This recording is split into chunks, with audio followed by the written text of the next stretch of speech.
Ketua Bidang Digital Planning Tools, Pengurus Nasional SIAP IAP Indonesia.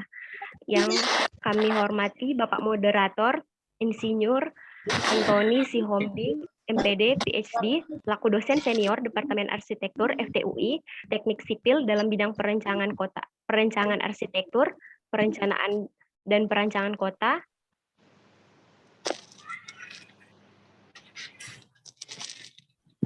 Mute itu, Mbak.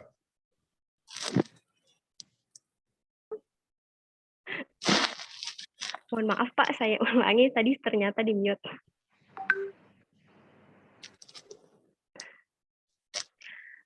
Assalamualaikum warahmatullahi wabarakatuh. Shalom, Om Swastiastu, Nama Budaya, Salam Kebajikan. Selamat pagi dan salam sejahtera bagi kita semua.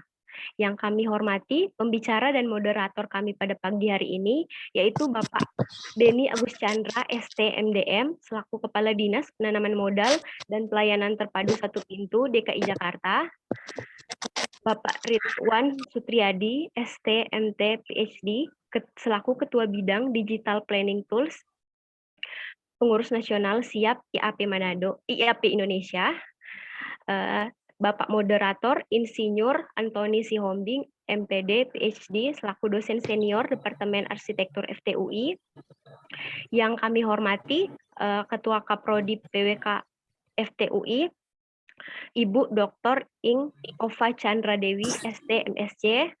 Yang kami hormati Bapak Dekan Dr. Insinyur Henry DS Budiono, MEng, dan seluruh panitia dan peserta yang kami banggakan. Selamat datang di acara webinar City Story Chapter 1 dengan tema Digital Planning Tools. Baik, kita akan masuk pada kegiatan yang pertama, yaitu sambutan oleh Ketua Kaprodi. Kepada Ibu, dipersilakan. Oke, terima kasih banyak Kartika. Assalamualaikum warahmatullahi wabarakatuh. Selamat pagi semuanya. Alhamdulillah kita sudah bisa berkumpul kembali di sini. Insya Allah sehat semuanya ya, tidak kekurangan sesuatu apapun. Pertama mungkin saya ingin mengucapkan terima kasih dulu buat kalian yang sudah mengorganize ya. Jadi untuk informasi Bapak dan Ibu sekalian, PWK yang sekarang ini adalah bertemakan City Stories ya. Nanti akan hadir juga seri-seri yang selanjutnya, di mana seri yang pertama ini tentang digital tools. Dan ini murni diorganize oleh angkatan pertama dari PWK FTUI. Gitu. Oke, kemudian saya juga mau berterima kasih pada pembicara yang sudah hadir di sini. Pertama pastinya untuk Bapak Beni Agus Chandra, ya, Kepala DPM PTSP DKI Jakarta. Salam kenal Pak, terima kasih banyak waktunya sudah mau bersharing dengan kami di sini. Mudah-mudahan ilmunya bermanfaat. Ya, terima kasih Pak, salam kenal ya Pak. Kemudian pembicara yang kedua ada Pak Ridwan di sini. Pak Ridwan Sutriyadi dari Ketua Bidang Digital Planning Tools di IHP, juga yang saya kenal sebagai dosen juga di PWK ITB ya Pak. Kita juga sering bertemu di beberapa forum. Kita ketemu lagi di sini Pak. Terima kasih banyak waktunya yang sudah disiapkan untuk berbagi buat anak-anak kita gitu ya, rekan-rekan kita di sini. Terima kasih banyak. Nah, terakhir saya juga mau menyapa sahabat saya, Pak Antoni. Halo Pak Antoni, terima kasih banyak Pak Antoni udah bersedia menjadi moderator untuk sesi yang kali ini. Pak Antoni ini selain menjadi sahabat saya, memang dari sejak saya mahasiswa ya sudah sangat konsisten di bidang planning seperti itu.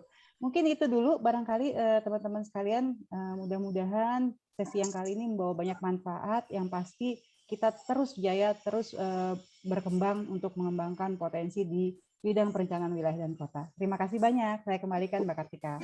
Assalamualaikum warahmatullahi wabarakatuh. Selamat pagi. Waalaikumsalam warahmatullahi wabarakatuh. Baik, kita webinar ini langsung diserahkan kepada moderator, kepada Bapak Antoni. Dipersilakan Pak. Terima kasih Mbak Kartika. Salam kenal buat semua. Yang saya kenal cuma ada satu, Mbak Ova. Salam kenal Pak Beni dan Pak Ridwan. Pak Beni, saya sampai tahun lalu anggota TABG DKI, Pak. Jadi 5 tahun anggota TABG DKI. Jadi perkenalan buat Pak Beni dan Pak Ridwan. Ya, kita akan mulai. Assalamualaikum warahmatullahi wabarakatuh. Salam sejahtera. Salam, Om Swastiastu, Namo Buddhaya, salam kebajikan. Selamat pagi kepada Bapak Beni, Pak Ridwan, Bu Ova, dan semua mahasiswa yang hadir. Dan juga mungkin ada juga yang tidak mahasiswa, PWK, ada undangan yang hadir pada pagi ini. Disrupsi teknologi dan dinamika perubahan global yang cepat memberikan tantangan tersendiri dalam merencanakan kota dan wilayah. Perkembangan teknologi mampu merubah tren perkembangan perkotaan maupun menggeser normalitas masyarakat yang tidak pernah terpikirkan maupun terencanakan sebelumnya. Fenomena ini adalah keniscayaan yang tidak dapat dihindari sehingga memerlukan antisipasi skenario positif maupun negatif. Di sisi lain, penggunaan teknologi di era digital dapat mempermudah proses perencanaan dan pemanfaatan ruang perkotaan. Pengumpulan aspirasi masyarakat dalam proses perencanaan kota inklusif dan berkelanjutan pun turut dapat dilakukan secara efisien melalui penggunaan teknologi digital. Proses perizinan yang sebelumnya harus melalui berbagai tahapan terpisah, saat ini dapat diproses secara cepat dan terstruktur dengan adanya sistem perizinan integratif yang telah mencakup data demografi, geografis, potensi ekonomi, lingkungan, zonasi tata ruang, hingga prospek pendapatan, dan lain-lain. Untuk memahami potensi, hambatan, serta dinamika penggunaan teknologi digital pada proses perencanaan maupun pemanfaatan ruang perkotaan, program Magister Perencanaan Wilayah dan Kota Fakultas Teknik Universitas Indonesia berkolaborasi dengan berbagai ahli profesional akan mengadakan kegiatan seminar online dalam bentuk webinar City Stories Chapter 1, Digital Planning Tools. Webinar ini diharapkan mampu merespon topik bahasan berdasarkan bidang keahlian masing-masing pembicara, serta dapat memberikan persepsi baru bagi mahasiswa, praktisi, maupun masyarakat luas. Ini pembukaan dari saya, dan saya akan memperkenalkan dua pembicara kita. Nanti saya dibantu oleh tim teknis. Saya persilahkan yang pertama pembicara adalah Pak Beni. Pak Beni, tolong CV-nya di... Baru 15 jam loh. Masih banyak loh, Boy.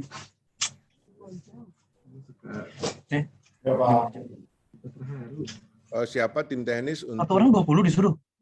Aduh. Ya. Mohon host di mute yang tadi suara keluar. Baik, Pak Beni Agus Chandra. Beliau saat ini Kepala DPMPTSP. Aduh, ini nanti Pak Beni aja yang menyampaikan apa itu DPMPTSP Provinsi DKI Jakarta. Pendidikan beliau S1 Planologi Institut Teknologi Bandung 95. Oh, masih muda sekali ya. S2 Manajemen Pembangunan Daerah Asian Institute of Management 2002. Jabatan Kepala Dinas Cipta Karya Tata Ruang dan Pertanahan Provinsi DKI Jakarta sampai 2016.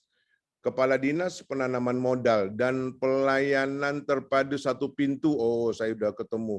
Kepala Dinas Penanaman Modal dan Pelayanan Terpadu Satu Pintu Provinsi DKI 2019. Saya tidak berpanjang lagi, langsung saja saya persilahkan Pak Beni untuk presentasi. Saya tidak, apakah Pak Beni presentasi sendiri atau dibantu oleh panitia? Mohon maaf, sebelumnya saya potong. Sebelum kita masuk ke pembicara pertama, mari kita lihat video profil PWK FTUI. Oke.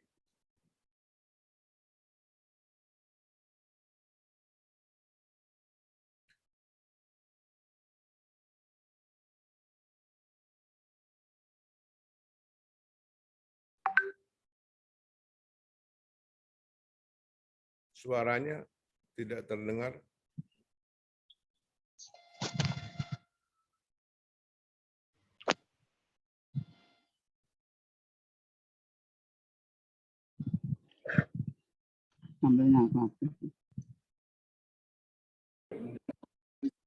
Oh.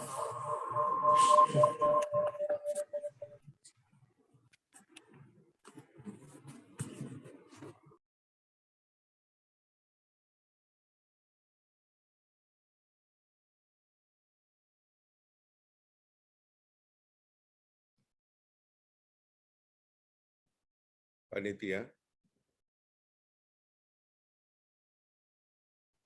Mungkin bisa di-skip dulu yang video profilnya, kita langsung saja ke pembicara Baik. pertama, tadi sudah di-announce oleh Pak Antoni ya, sudah diperkenalkan juga. Silakan Pak Antoni Baik, dilanjutkan. terima kasih Bu Ova, Pak Beni sudah siap kelihatannya. Jadi beliau sudah siap benar pakai mimbar juga kelihatannya ya Pak ya, atau pakai. Silakan Pak Beni, mau share sendiri atau dibantu panitia? Staff saya yang sharing itu Baik, jadi ya silakan pejabat Pak. ya. 20 menit Pak Beni. Kan Dano di-share sambil share ya. Saya juga nggak presentasi atau apa, tapi ini lebih kayak sharing pengalaman pribadi ya, bangun database spasial, dan kebetulan sekarang ada namanya Undang-Undang Cipta Kerja. Kedengaran Mbak, Pak ya? Pak. Kedengaran Pak. Undang-Undang Cipta Kerja gitu ya, kurang lebih terus teman-teman dari PWKUI undang, senang-senang aja kan ya. Ya Bu, makasih Bu Ova, ya Pak Antoni, teman-teman di PWKUI. Sedikit pengalaman ya. Mudah-mudahan ini enggak ini ya. Oh, ini dan ini. Ya, next demo. Jadi outline yang saya sampaikan loh, pertama ya kemudian berusaha, RAUCK, dan hubungannya dengan tipologi perencanaan. Ini teori lama ya, nanti Pak Ridwan mungkin bisa, yang baru ada loh Pak ini ya, ini saya masih belajar tahun 80-an awal, 90-an, 80 akhir, 90. Kemudian ya kami di PTSP mengembangkan analisis keterkaitan spasial untuk mempermudah pengambilan keputusan dan perencanaan. Kemudian nanti sampaikan sedikit tentang database spasial yang dipunyai DKI. Dan dulu gimana sih tentang database spasial Jakarta 1 di DKI? Kurang lebih seperti itu. Outline. Lanjut ya, ini bagian pertama.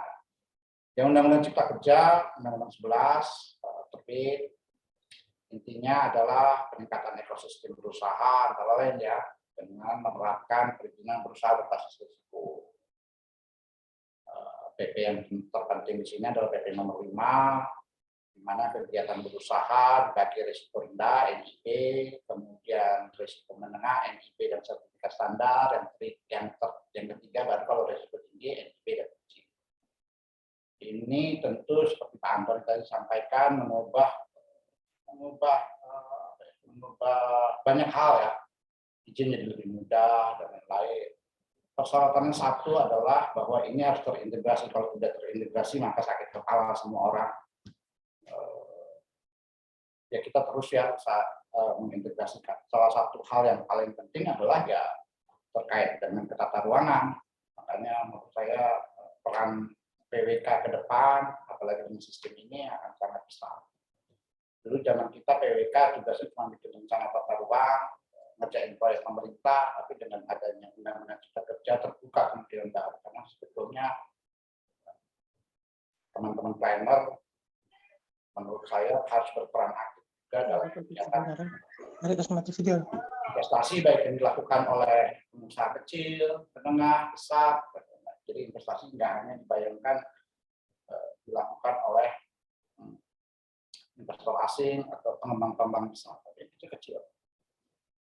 Seperti ini lanjutkan. Nah, ini buku saya ya, saya Pak Joko, dosennya Pak Ridwan almarhum, saya pakai 3.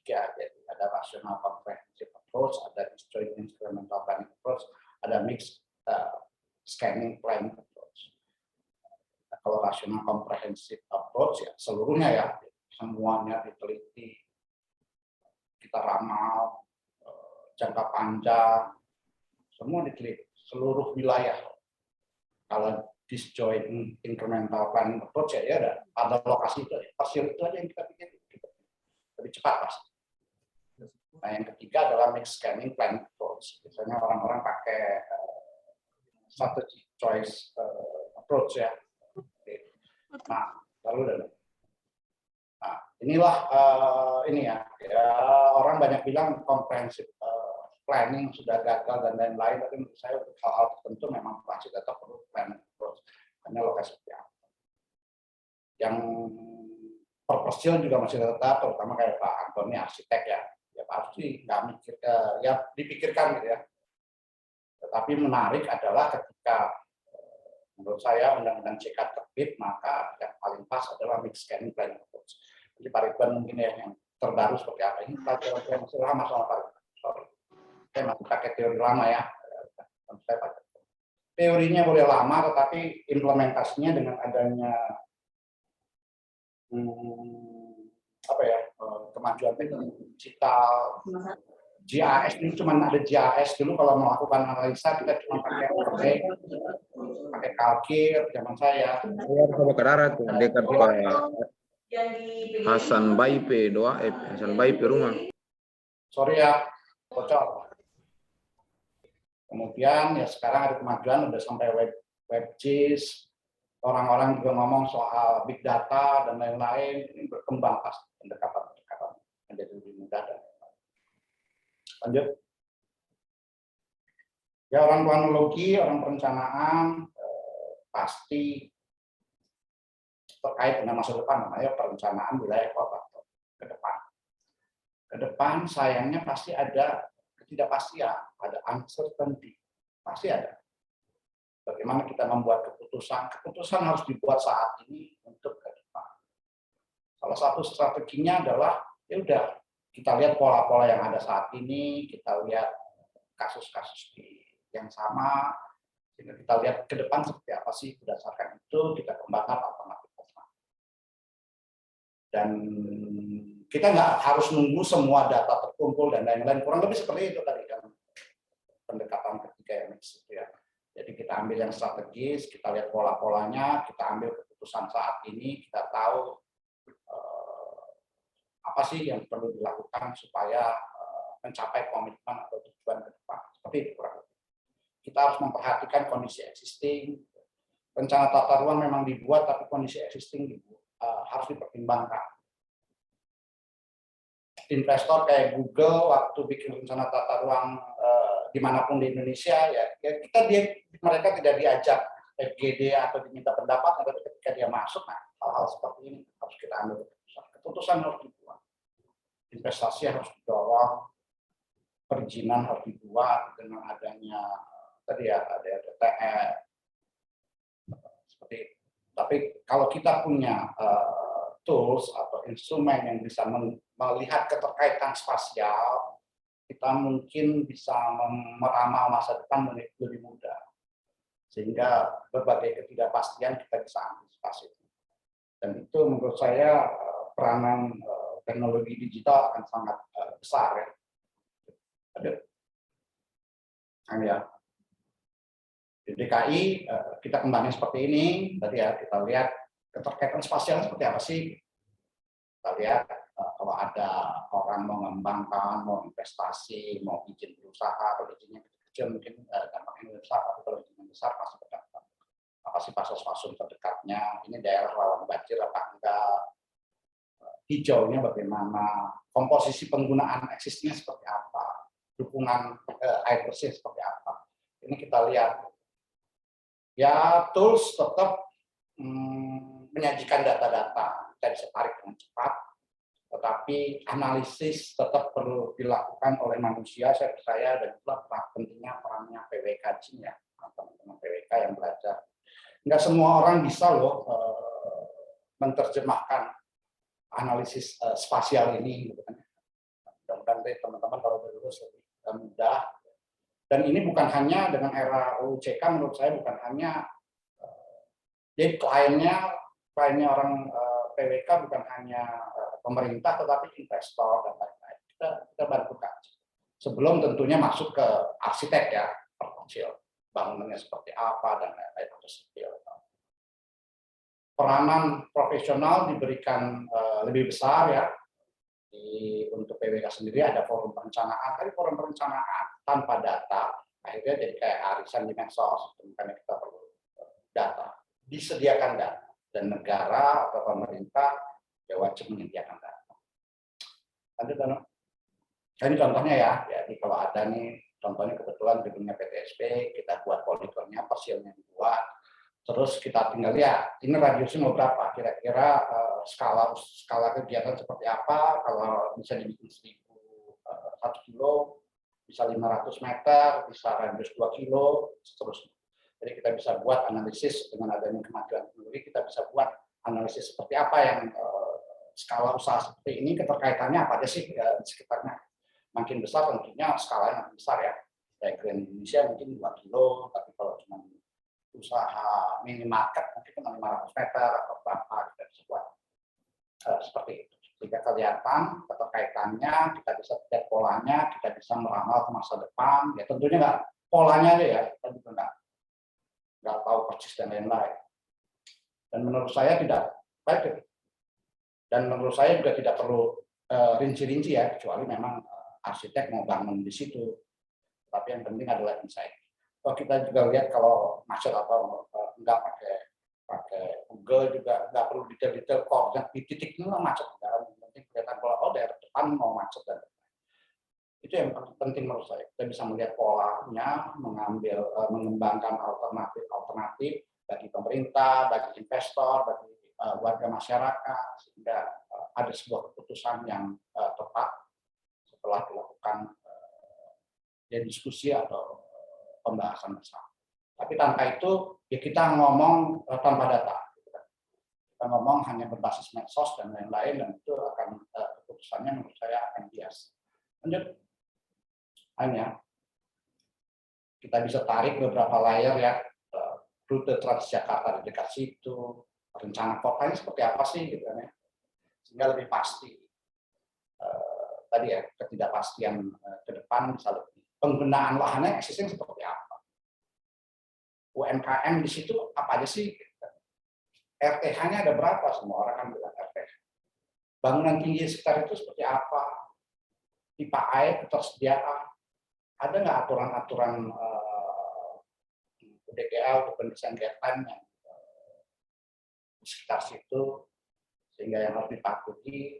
Baru dari situ mungkin dikembangkan ini kegiatannya seperti apa, terus wadahnya atau bangunannya mau didesain seperti apa, bisa dikembangkan lebih tepat karena lebih kontekstual.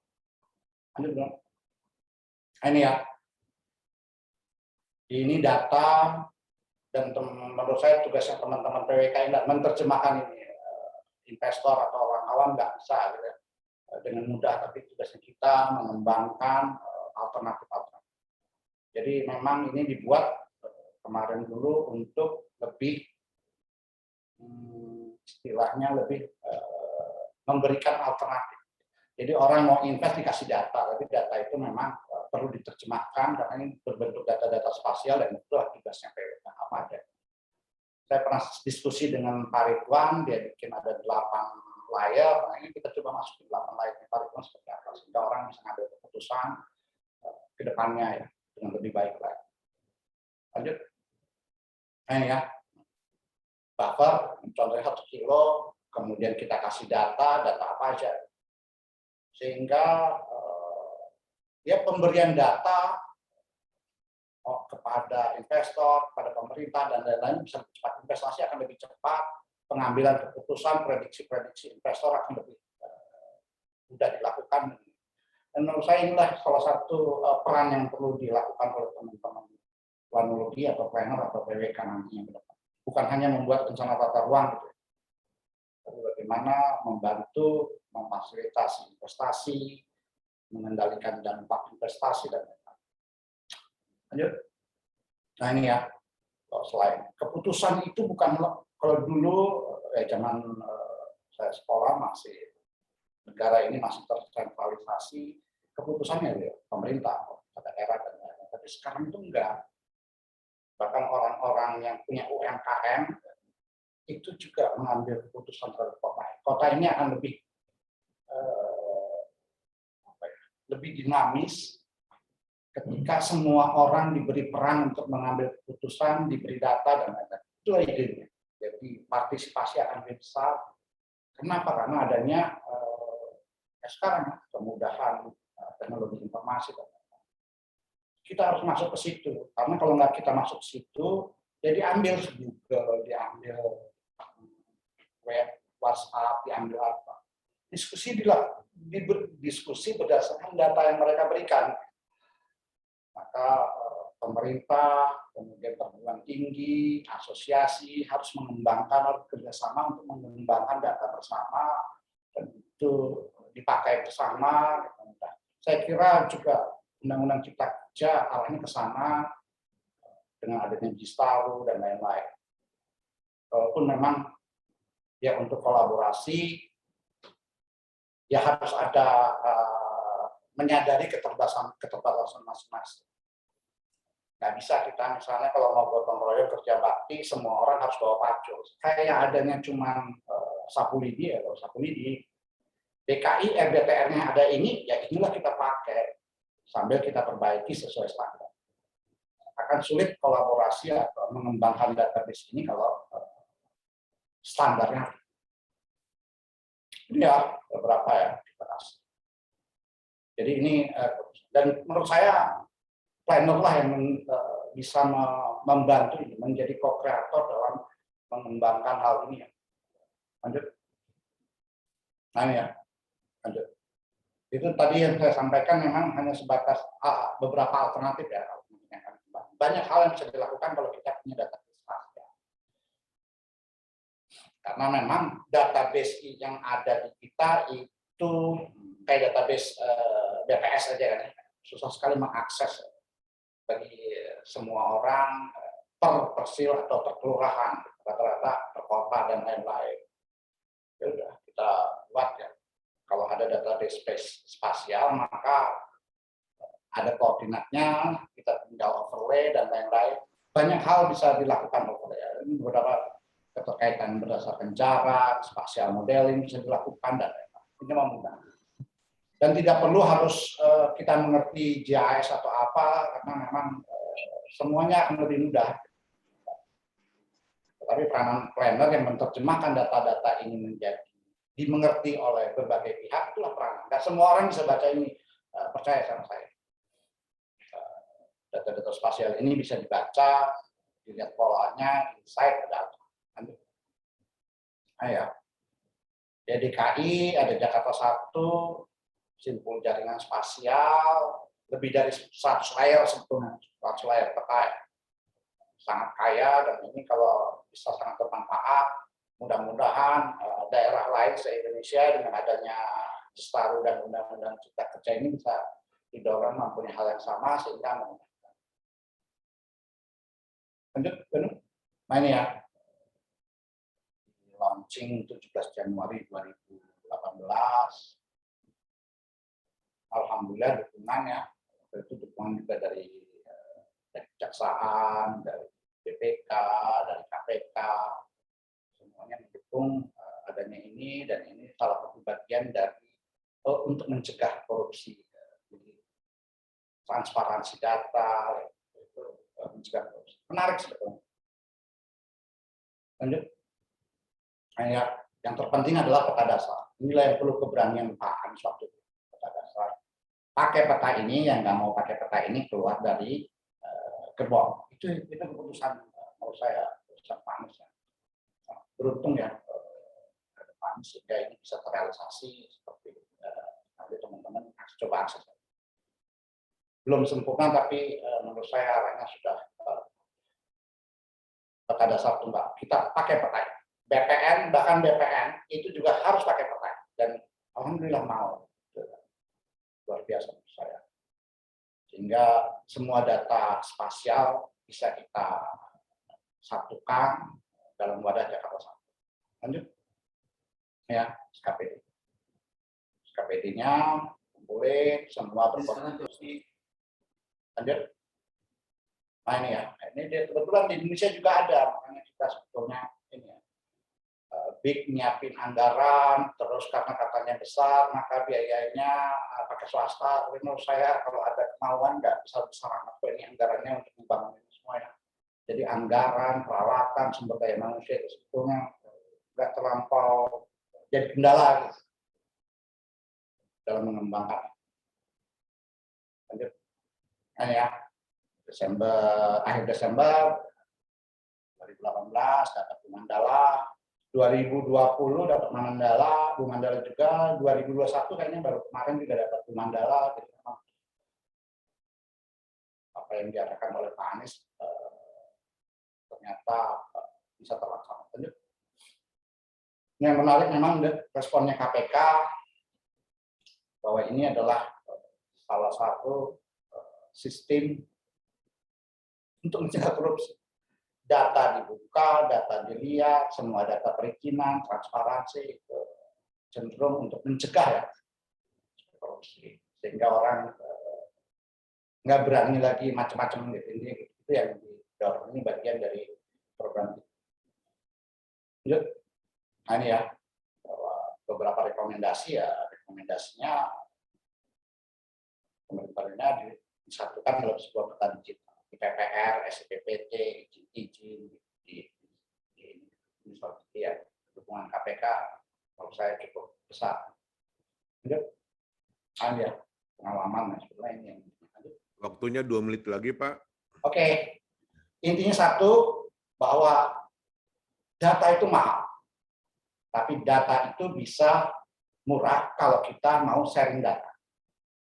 Yang kedua, orang cenderung nggak mau buka data. Ini berbeda sama. Kalau dibuka data, ketahuan. Itu kan ya, ketahuan orang. Jadi persoalannya adalah orang nggak mau buka data. Nggak mau diintegrasikan data. Itulah pelajaran dari Porosaka. Kalau itu dibuka, maka akan ada sharing data dan datanya mahal, tetapi biayanya atau anggaran yang dikeluarkan tidak mahal. Ini ya. Ditambah lagi sekarang dimungkinkan nggak hanya data-data yang struktural, tapi data-data non struktural dari data dari berbagai macam sumber bisa kita satukan. Lanjut. Nah ini ya, the planner atau nanti teman-teman PWK ya harus ikut. Jadi dia kreator mengembangkan ini. Kalau nggak jadi, kolaborasi itu kata kunci. Lanjut. Nah ini kata-kata ini yang paling saya suka. Ini orang geodesi marah, orang Badan Informasi Geospasial marah. Bagi mereka yang penting adalah supaya peta harus akurat penting. Tapi yang lebih penting lagi satu, bermanfaat. Dan saya kira Jakarta 1 sudah terbukti bermanfaat. Makanya dia terus bisa berkembang. Jadi kalau mengembangkan database spasial itu harus bermanfaat. Kalau nggak bermanfaat itu kan ya. Tapi orang cenderung resisten untuk sharing data. Itu pasti. Perlu komitmen, sebagaimana Pak Anies bilang, kalau nggak mau ikut, ya keluar gerbong. Itu. Jadi komitmen, sharing data, dan data itu harus bermanfaat bagi semua orang. Maka akan tercipta database spasial dan dari sana kita bisa mengembangkan. Planner yang paling membutuhkan data ini, kalau memang misalnya pemerintah nggak ada ya kita buat rame-rame gitu kan ya. Kita kolaborasi lewat IAP, lewat asosiasi sekolah perencanaan dan pengembangan. Kurang lebih seperti itu ya. Ada video tapi nanti mungkin nggak usah. Cukup Pak Antoni, Bapak Ibu. Nanti kita Terima kasih. dalam diskusi. Demikian. Assalamualaikum warahmatullahi wabarakatuh. Waalaikumsalam. Terima kasih Pak Beni. Luar biasa. Meskipun yang ceritakan pengalaman beliau di pekerjaan, tetapi mungkin bagi sebagian besar kita baru tahu kalau pekerjaan di DKI itu sudah seperti itu, sudah cukup maju. Dan mungkin ada yang bertanya, kok ada hubungannya dengan KPK ya? Jadi dengan adanya satu data atau Jakarta 1 ini semuanya memang menjadi satu informasi dan transparan. By system planning akan menjadi presisi. Itu catatan saya tadi. Lalu ada kepastian dengan adanya satu data ini. Lalu planning itu bukan hanya di ruang arsitektur, namun juga ada ruang sosial, ekonomi, budaya, industri, yang itu menjadi layer-layer dari data yang dikumpulkan. Sehingga perizinan lebih mudah, cepat, pasti, dan presisi. Sangat membantu perencanaan infrastruktur, sehingga untuk perencanaan UDGL Urban Design Guideline pun lebih baik, lebih tepat. Apakah misalnya di daerah CBD Sudirman, misalnya kalau kita bicara Jakarta, KLB-nya 5, 7, atau 9. Jadi itu bisa diukur dengan data-data yang sudah dimiliki. Sehingga jika ada investor atau pengembang ingin mengembangkan kawasan dan kafling, sudah mudah mendapatkan data. Kalau zaman dulu susah sekali, bikin survei dulu. Sekarang datanya sudah tersedia.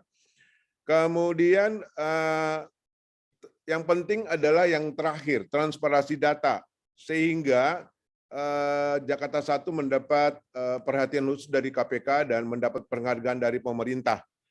Menjadi DKI mempunyai peta dasar tunggal. Itu yang saya dapatkan dari penjelasan Pak Beni.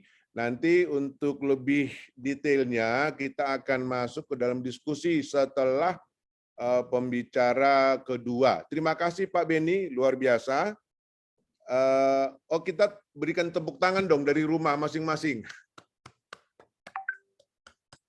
Baik, silakan panitia sebelum masuk ke pembicara kedua, CV Pak Ridwan ditampilkan.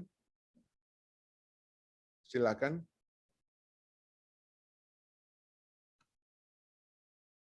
Ya, Pak Ridwan Sutriyadi. Ternyata Pak Ridwan Sutriyadi ini dengan Pak Beni dulu sama-sama satu alma mater ternyata dari ITB. Beliau sekarang Ketua Bidang Digital Planning Tools, IAP Indonesia. Beliau juga pengajar tetap di PWK ITB, Tim Penilai Independen TPI Perencanaan Pembangunan Bappenas.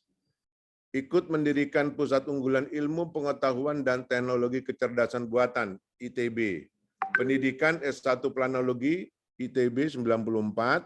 94 itu ada Lita, ada Mangisia, 94. Yang bekerja di dosen di perencanaan yang di Salemba, Bu Ova, Lita. Mungkin Bapak-bapak ini kenal. Kemudian S2 Planologi Institut Teknologi Bandung 96, S3 di University of Florida, USA 2011. Penulis buku Smart City dari Perspektif Perencana, 10 Langkah Mencerdaskan Kota, Teknopolis, Ecocity, Perencanaan Kota Abad 21, Pariwisata Cerdas, Artificial Intelligence di masa pandemi, dan lain-lain. Masih banyak lagi tentunya. Kalau saya baca kemarin banyak, jadi panitia sudah meringkas. Baik, tidak berlama-lama, saya persilakan pembicara kedua untuk mempresentasikan. Pak Ridwan, silakan. Terima kasih Bapak Moderator, Pak Antoni. Salam kenal Pak Antoni, Pak Beni, dan Ibu Bapak semuanya. Mohon izin untuk menyampaikan. Saya mungkin akan sharing sendiri, meskipun suka lupa kalau sharing itu malah jadi menayangkan WA yang saya baca. Apa-apa. Aduh, saya ini malu nih sama Pak Beni. Saya kalau tidak ada Pak Beni nggak bakal bisa lulus Pak Moderator ini, karena semua yang berhubungan dengan yang tadi dibilang oleh Pak Beni itu Pak Beni yang membuatkan peta dan sebagainya. Terima kasih banyak Pak Beni. Meskipun Pak Beni ini lebih senior Pak dari saya ini. Oh gitu, nah ini Pak, juga ya? Saya menyampaikan materi merasa terjebak ini oleh temannya Pak Antoni, oleh Pak Henrikus Andi Simarmata, karena dijebakkan ke dalam digital planning tools, sehingga harus membuat definisi juga begitu apa digital planning tools itu begitu ya. Nah, ini mungkin saya coba menjabarkan begitu ya. Ada kata digital yang selalu berhubungan dengan kemudahan begitu ya. Terus kemudian, nah di sini yang menjadi menarik karena berhubungan dengan kemudahan tapi nuansanya ada di hilir begitu ya, sehingga berhubungan dengan bisnis. Sementara planning itu beradanya di hulu begitu ya. Nah, seringkali abstrak yang di hulu ini ketika mencoba memahami apa yang terjadi di hilir, apalagi fenomena terkini planning berusaha untuk untuk menjabarkan atau untuk mengadopsi hal-hal yang ada di hilir, termasuk diantaranya ialah pengalaman dari penggunanya itu sendiri atau user experience begitu ya. Nah, dengan demikian juga digital seringkali dihubungkan dengan teknologi komputer begitu ya. Kemajuan teknologi di bidang komputer, terus kemudian ini planning berhubungan dengan pilihan, planning berhubungan dengan masa depan, planning berhubungan dengan tujuan, harus memiliki tujuan. Nah, seringkali kita jadi persoalan karena sudah punya perencanaan di tengah jalan, tujuannya berubah begitu ya. Berhubungan juga dengan aksi, nah seringkali tujuan itu berubah karena ada sesuatu dan lain hal, ada kondisi eksternal begitu ya. Ada yang berhubungan juga dengan sisi investasi atau pembiayaan. Nah, terkait dengan planning itu setidaknya ada regional planning dan urban planning begitu ya. Sama-sama berupaya kalau regional planning dalam konteks regional ini untuk menciptakan sesuatu yang efisien dalam hal pemanfaatan atau penggunaan lahan, berhubungan dengan komponen-komponen guna lahannya begitu ya. Dan terus kemudian ada hal lain, yaitu bahwa regional planning meliputi beberapa mungkin saja bisa meliputi beberapa daerah administrasi begitu, karena berhubungan dengan kondisi geografis. Kemudian urban planning lebih kepada lebih rinci daripada regional planning, ternyata berhubungan secara lebih nyata dengan ekonomi, dengan environmental science, berhubungan dengan politik juga begitu ya.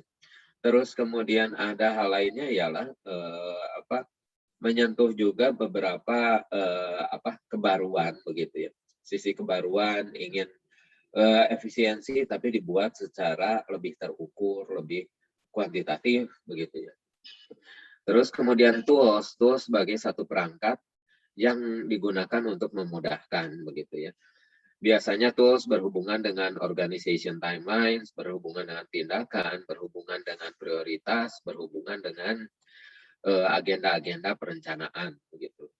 Nah, dianggap pada masa teknologi ketika berkembang, implementasi ataupun pengendalian dari satu rencana begitu ya, dapat dibantu oleh tools ini. Bahkan banyak yang menjadikan tools ini sebagai tujuan begitu ya, karena bisa tools ini menjadi satu simbol pembangunan sudah menuju ke level selanjutnya begitu, sudah mencapai next level karena sudah berbasis teknologi. Namun demikian begitu ya. Yang penting dari posisi digital dan tools dan juga perencanaan ini ialah consciousness terkait dengan pola pikir perencanaan tersebut. Kenapa demikian? Tadi menggarisbawahi apa yang disampaikan oleh Pak Benny begitu ya, bahwa perencana lebih kepada public concern begitu ya, terus kemudian mengintervensi sistem karena ingin memberikan sesuatu yang lebih baik, yang lebih inklusif kepada semua gitu ya. Ada beberapa sebetulnya pandangan begitu ya, kritik terkait dengan perencanaan pada era tahun 70-an, 80, 90-an begitu. Ini ada beberapa di antaranya begitu ya. Ini juga menggarisbawahi apa yang disampaikan oleh Pak Benny begitu ya. Memang perencanaan berhubungan dengan beberapa komponen, di antaranya bukan hanya perencana itu sendiri, tetapi ada ambisi juga untuk menciptakan dan untuk mengimplementasikan satu rencana begitu ya. Dan ada hal-hal lainnya begitu ya. Tidak hanya berhubungan dengan masa depan, tapi ingin mengontrol masa depan, karena sifatnya yang ilmu perencanaan itu bukan hanya berasal dari teori informasi, tapi juga teori cybernetika, sehingga planning as future control. Terus seringkali ketika terjadi sesuatu yang baik ataupun yang buruk, apalagi terjadi yang buruk begitu ya, dipandang sebagai perencanaan itu sebagai hostnya begitu, sebagai penyebabnya. Terus kemudian seringkali juga dipandang bahwa ingin investasi ini, ingin investasi itu begitu ya. Oh, harus ada rencananya dulu. Ya, dibuatlah perencanaannya dulu, planning as power begitu ya. Terus kemudian banyak yang membuat perencanaan mengadaptasi konsep-konsep dari luar begitu ya, planning as adaptation. Terus ketika proses merencana harus mengisi daftar hadir, ada proses mengumpulkan data, proses analisis, memilih. Ya, disitulah planning as proses begitu ya. Kemudian ada tujuan-tujuan tertentu dari satu perencanaan, bukan hanya mengimplementasikan satu rencana menuju arah yang lebih baik, tapi mungkin saja ada hal-hal yang lainnya, seperti misalnya branding atau pencitraan. Terus kemudian ada juga ingin mendapatkan investasi atau persepsi yang berbeda begitu ya dari tempat lain begitu ya, dari para pemangku kepentingan supaya meningkatkan daya tarik itu sendiri. Kemudian seringkali menjadi perhatian ialah kita seringkali mengimpor begitu ya, mengimpor konsep dari tempat lain, sehingga yang digambarkan itu keberhasilan di tempat lain, tapi tidak melihat konteks tempat di kita itu sendiri, di mana konsep impor tersebut akan dilaksanakan. Misalnya yang terkini, misalnya ya Smart City misalnya begitu ya. Oh, pokoknya Smart City berasal dari luar pasti hebat begitu ya. Smart Governance begitu ya. Wah. Tapi di lain sisi bagaimana kondisi di kita yang beragam itu, yang meliputi pesisir dan pulau-pulau kecil begitu ya, Nusantara begitu. Terus kemudian ada yang berhubungan perencanaan itu karena berhubungan dengan cost and benefit begitu. Ketika sudah Pak Benny menyediakan teknologi yang demikian canggih dan membeli perangkatnya, terus memaintain perangkatnya, apakah values dari bukan hanya outputnya, tapi outcome-nya berkesesuaian dengan hal itu, gitu. Bila hanya sekedar outputnya saja yang berkesesuaian, mungkin dianggap biasa, tapi yang lebih baik ialah di mana outcome-nya sudah bisa tercapai dengan baik, begitu. Ada yang menganggap juga bahwa planning as faith begitu ya, bahwa apapun yang terjadi harus membuat satu perencanaan. Gitu. Tapi ya Wildavsky itu dijabarkan oleh penulis-penulis lainnya, di mana dia ini tahun 1973 bilang bahwa terlalu banyak, terlalu ideal bagi konsep satu perencanaan, sehingga akhirnya itu maybe it's nothing begitu ya, nggak kelihatan begitu ya. Nah, tapi penulis berikutnya nih sekitar tahun 80-an, kalau demikian, kalau planning itu merupakan segalanya, dan kalau kata Wildavsky itu tidak ada artinya, sulit untuk menemukan, mungkin di sini ada sesuatu yang bisa diidentifikasi. Mulai dari bagaimana sih sebetulnya public decision itu ditentukan, misalnya ya. Oh, public decision itu ditentukan salah satunya ialah alternatif tempat yang melalui planning. Selain 3 hal sebelumnya ialah melalui pasar, penentuan melalui ballot box, kemudian ada semacam interaksi antar elit, begitu ya. Terus kemudian siapa ini orang-orang yang berhubungan dengan ide perencanaan tersebut? Nah, ini ada beberapa hal begitu ya. Yang mulai merumuskan perencanaan itu dari outcome yang diharapkan begitu ya. Seperti tadi Pak Benny sebetulnya sudah beberapa kali cerita bahwa ingin menyentuh UMKM begitu ya. Karena memang kalau di sisi hulu planning itu seringkali tidak mampu memberikan gambaran peluang keekonomian yang nyata bagi masyarakat begitu, karena sifatnya terlalu umum begitu ya. Nah, ketika lebih khusus mungkin nanti kita lihat di belakangnya, itu adalah tuntutan dari masa sekarang untuk konteks perencanaan, di mana harus user experience tersebut begitu ya. Terus kemudian berikutnya yang menjadi penting, ini saya tidak akan bacakan semuanya, bahwa public interest itu menjadi tema utama dari perencanaan begitu ya, sehingga seringkali menjadi pusing begitu ya, karena bukan private interest tapi ini semua begitu ya, public semua harus dipikirkan. Tetapi terus kemudian kalau public interest bagaimana maknanya, bagaimana cara mendefinisikannya begitu ya, membagi-baginya dan seterusnya, mungkin ada di berikutnya lagi. Nah, ini dilanjutkan karena dengan kemajuan teknologi, termasuk diantaranya digital planning tools, yang merupakan bagian dari terobosan untuk satu konsep perencanaan, begitu ya.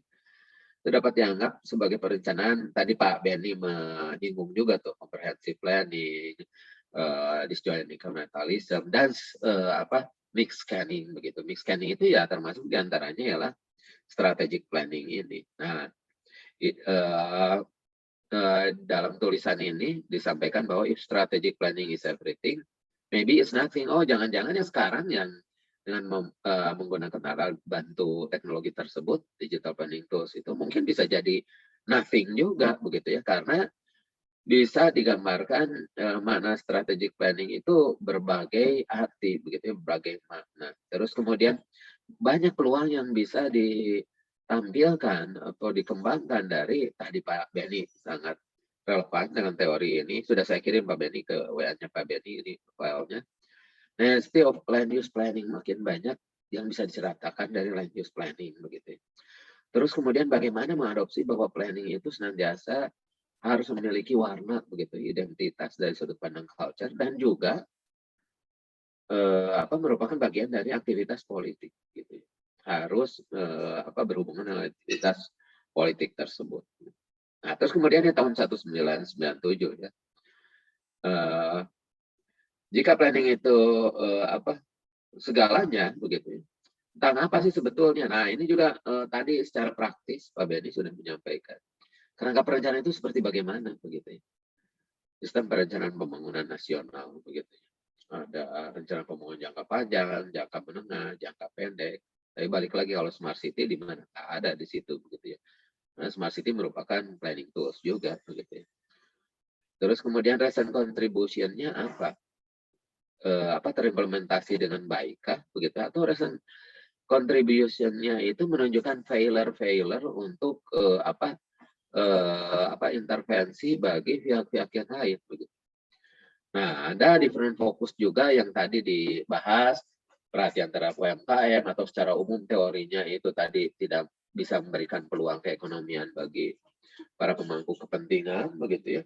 Itu planning and wealth, distributing wealth dan programming wealth-nya seperti bagaimana, ini ada hitung-hitungannya di tulisan ini begitu ya. Diharapkan inklusivitas seperti SDG 11 mungkin bisa mulai diidentifikasi begitu ya. Nah, ini nih Huxley itu punya perhatian terhadap digital planning tools, dan selalu cerita juga ada keterbatasan dari kompetensi seorang perencana begitu ya.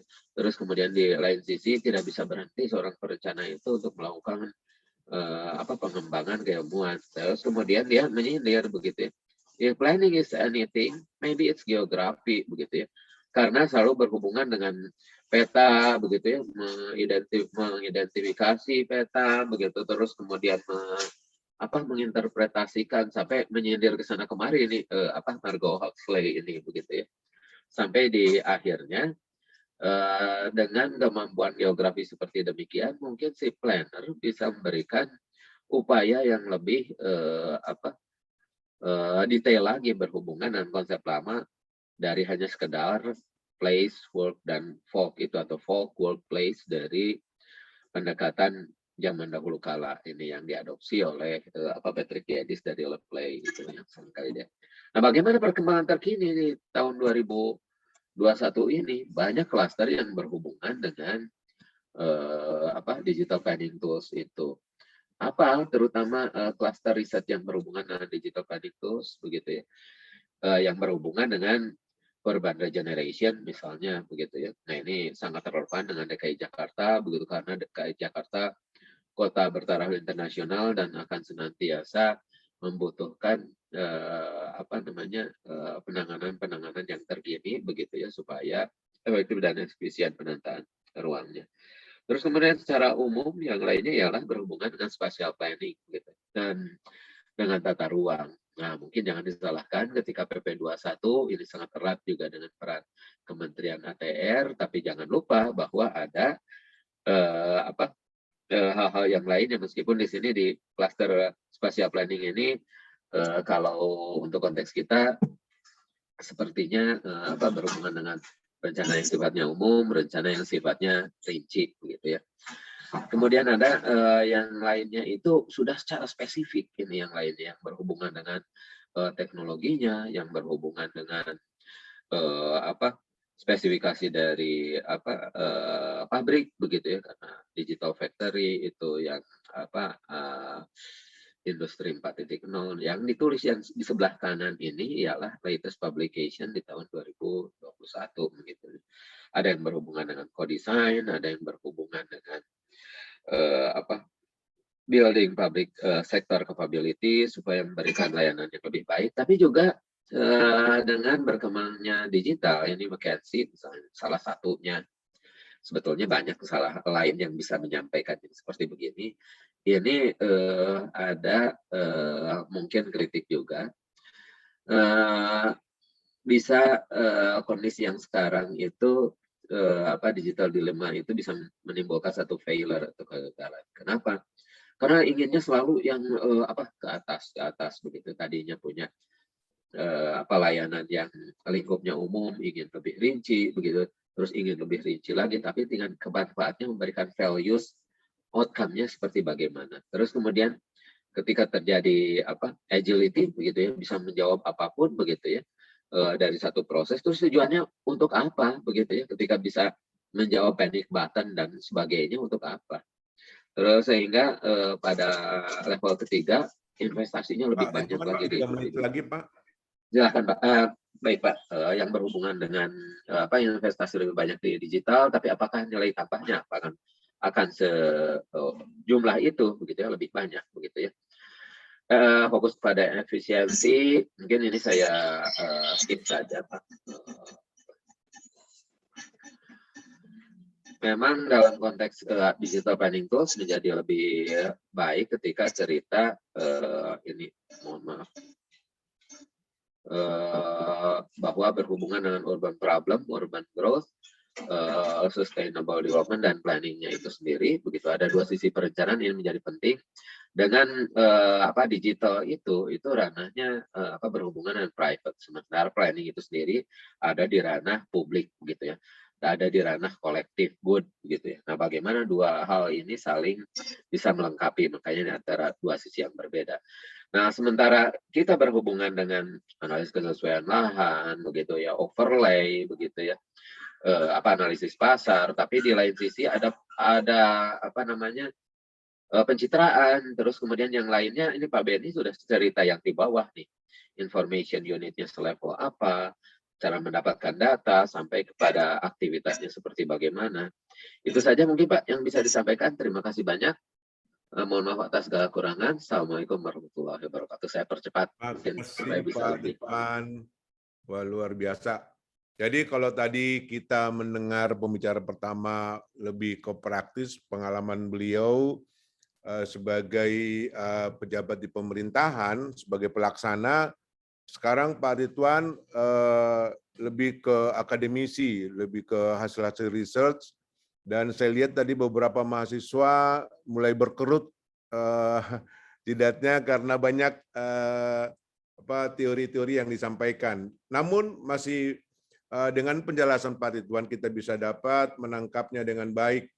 Jadi planning itu bicara masa depan. Juga tadi Pak Benny juga menyampaikan yang sama.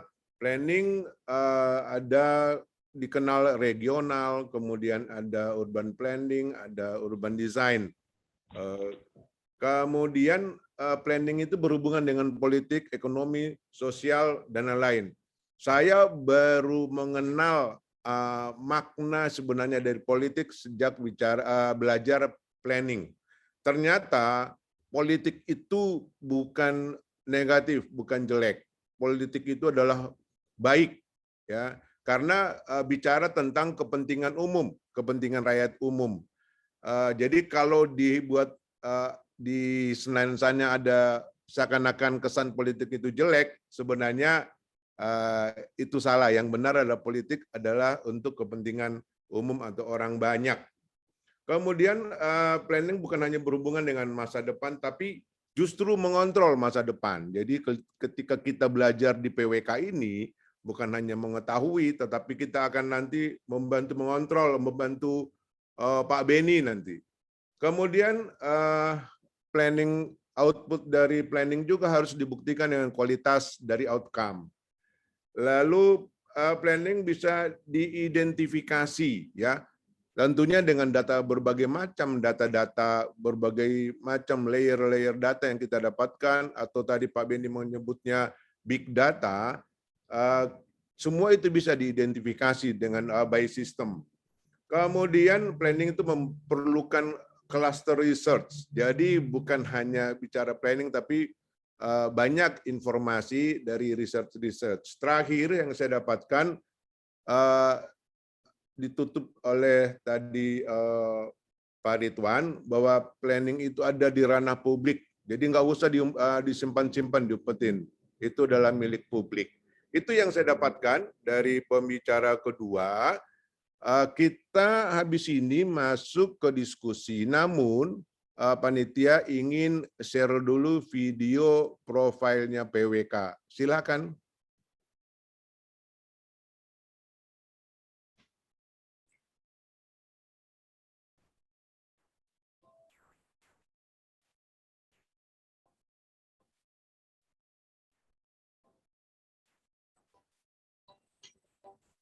Hai, halo, apa kabar?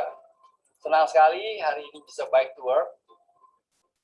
Terbayangkan kalau seluruh masyarakat Indonesia bisa melakukan kegiatan semacam ini. Tentunya polusi udara di negara kita akan berkurang dan badan kita akan tambah sehat. Nah, bagaimana agar semua masyarakat bisa menikmati back to work di kota-kota di Indonesia? Tentunya kegiatan ini bisa dinikmati secara aman dan nyaman apabila kita tinggal di sebuah kota yang telah terancang dengan baik. Demi berkembangnya kota-kota di Indonesia dan demi fasilitas yang memadai, kami FTUI selalu berusaha untuk menghadirkan para perancang kota yang handal. Oleh karena itu, tahun ini Fakultas Teknik Universitas Indonesia dengan bangga mempersembahkan program studi Magister Perencanaan Wilayah dan Kota.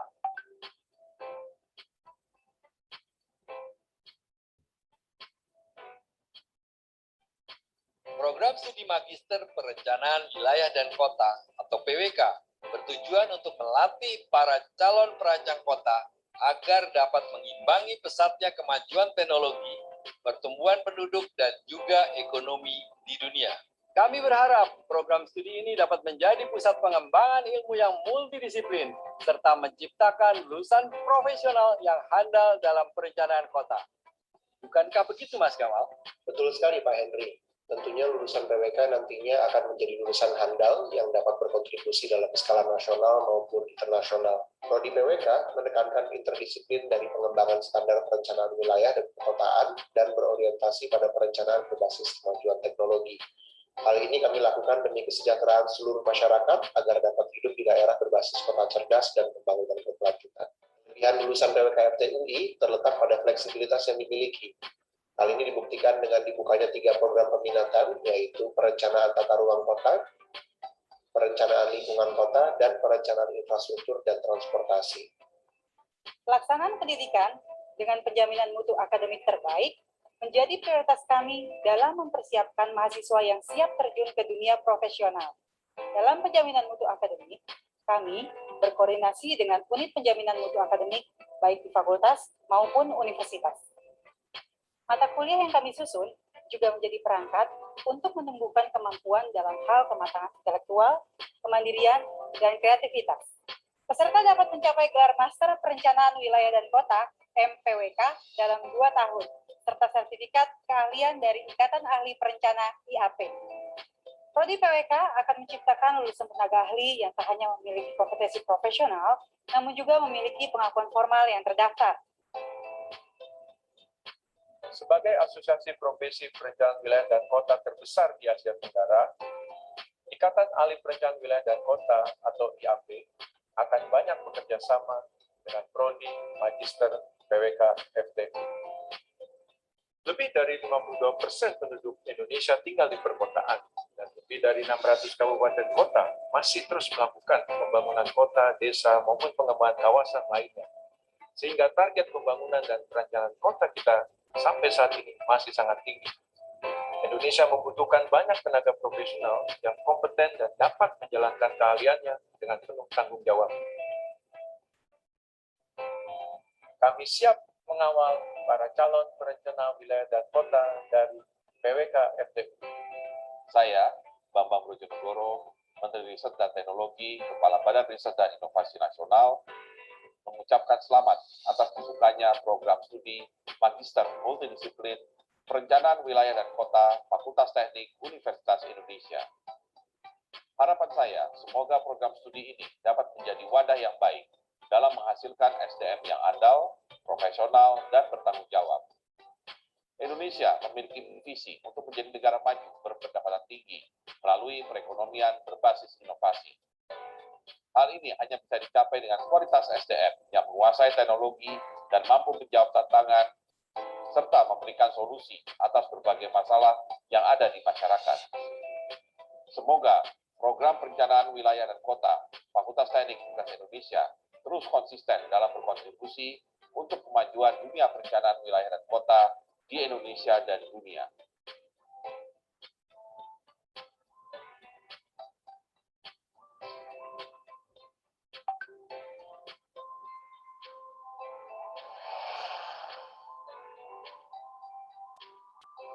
Bagaimana? Tertarik? Bergabunglah dengan kami di Magister Perencanaan Wilayah dan Kota dan menjadi kontributor untuk kemajuan perkembangan kota di Indonesia.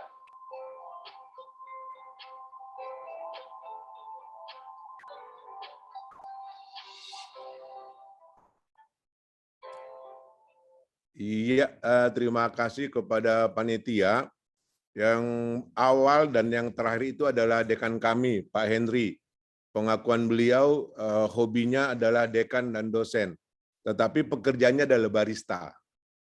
Dia senang sekali menjamu tamu-tamunya dengan berbagai macam kopi asal Nusantara.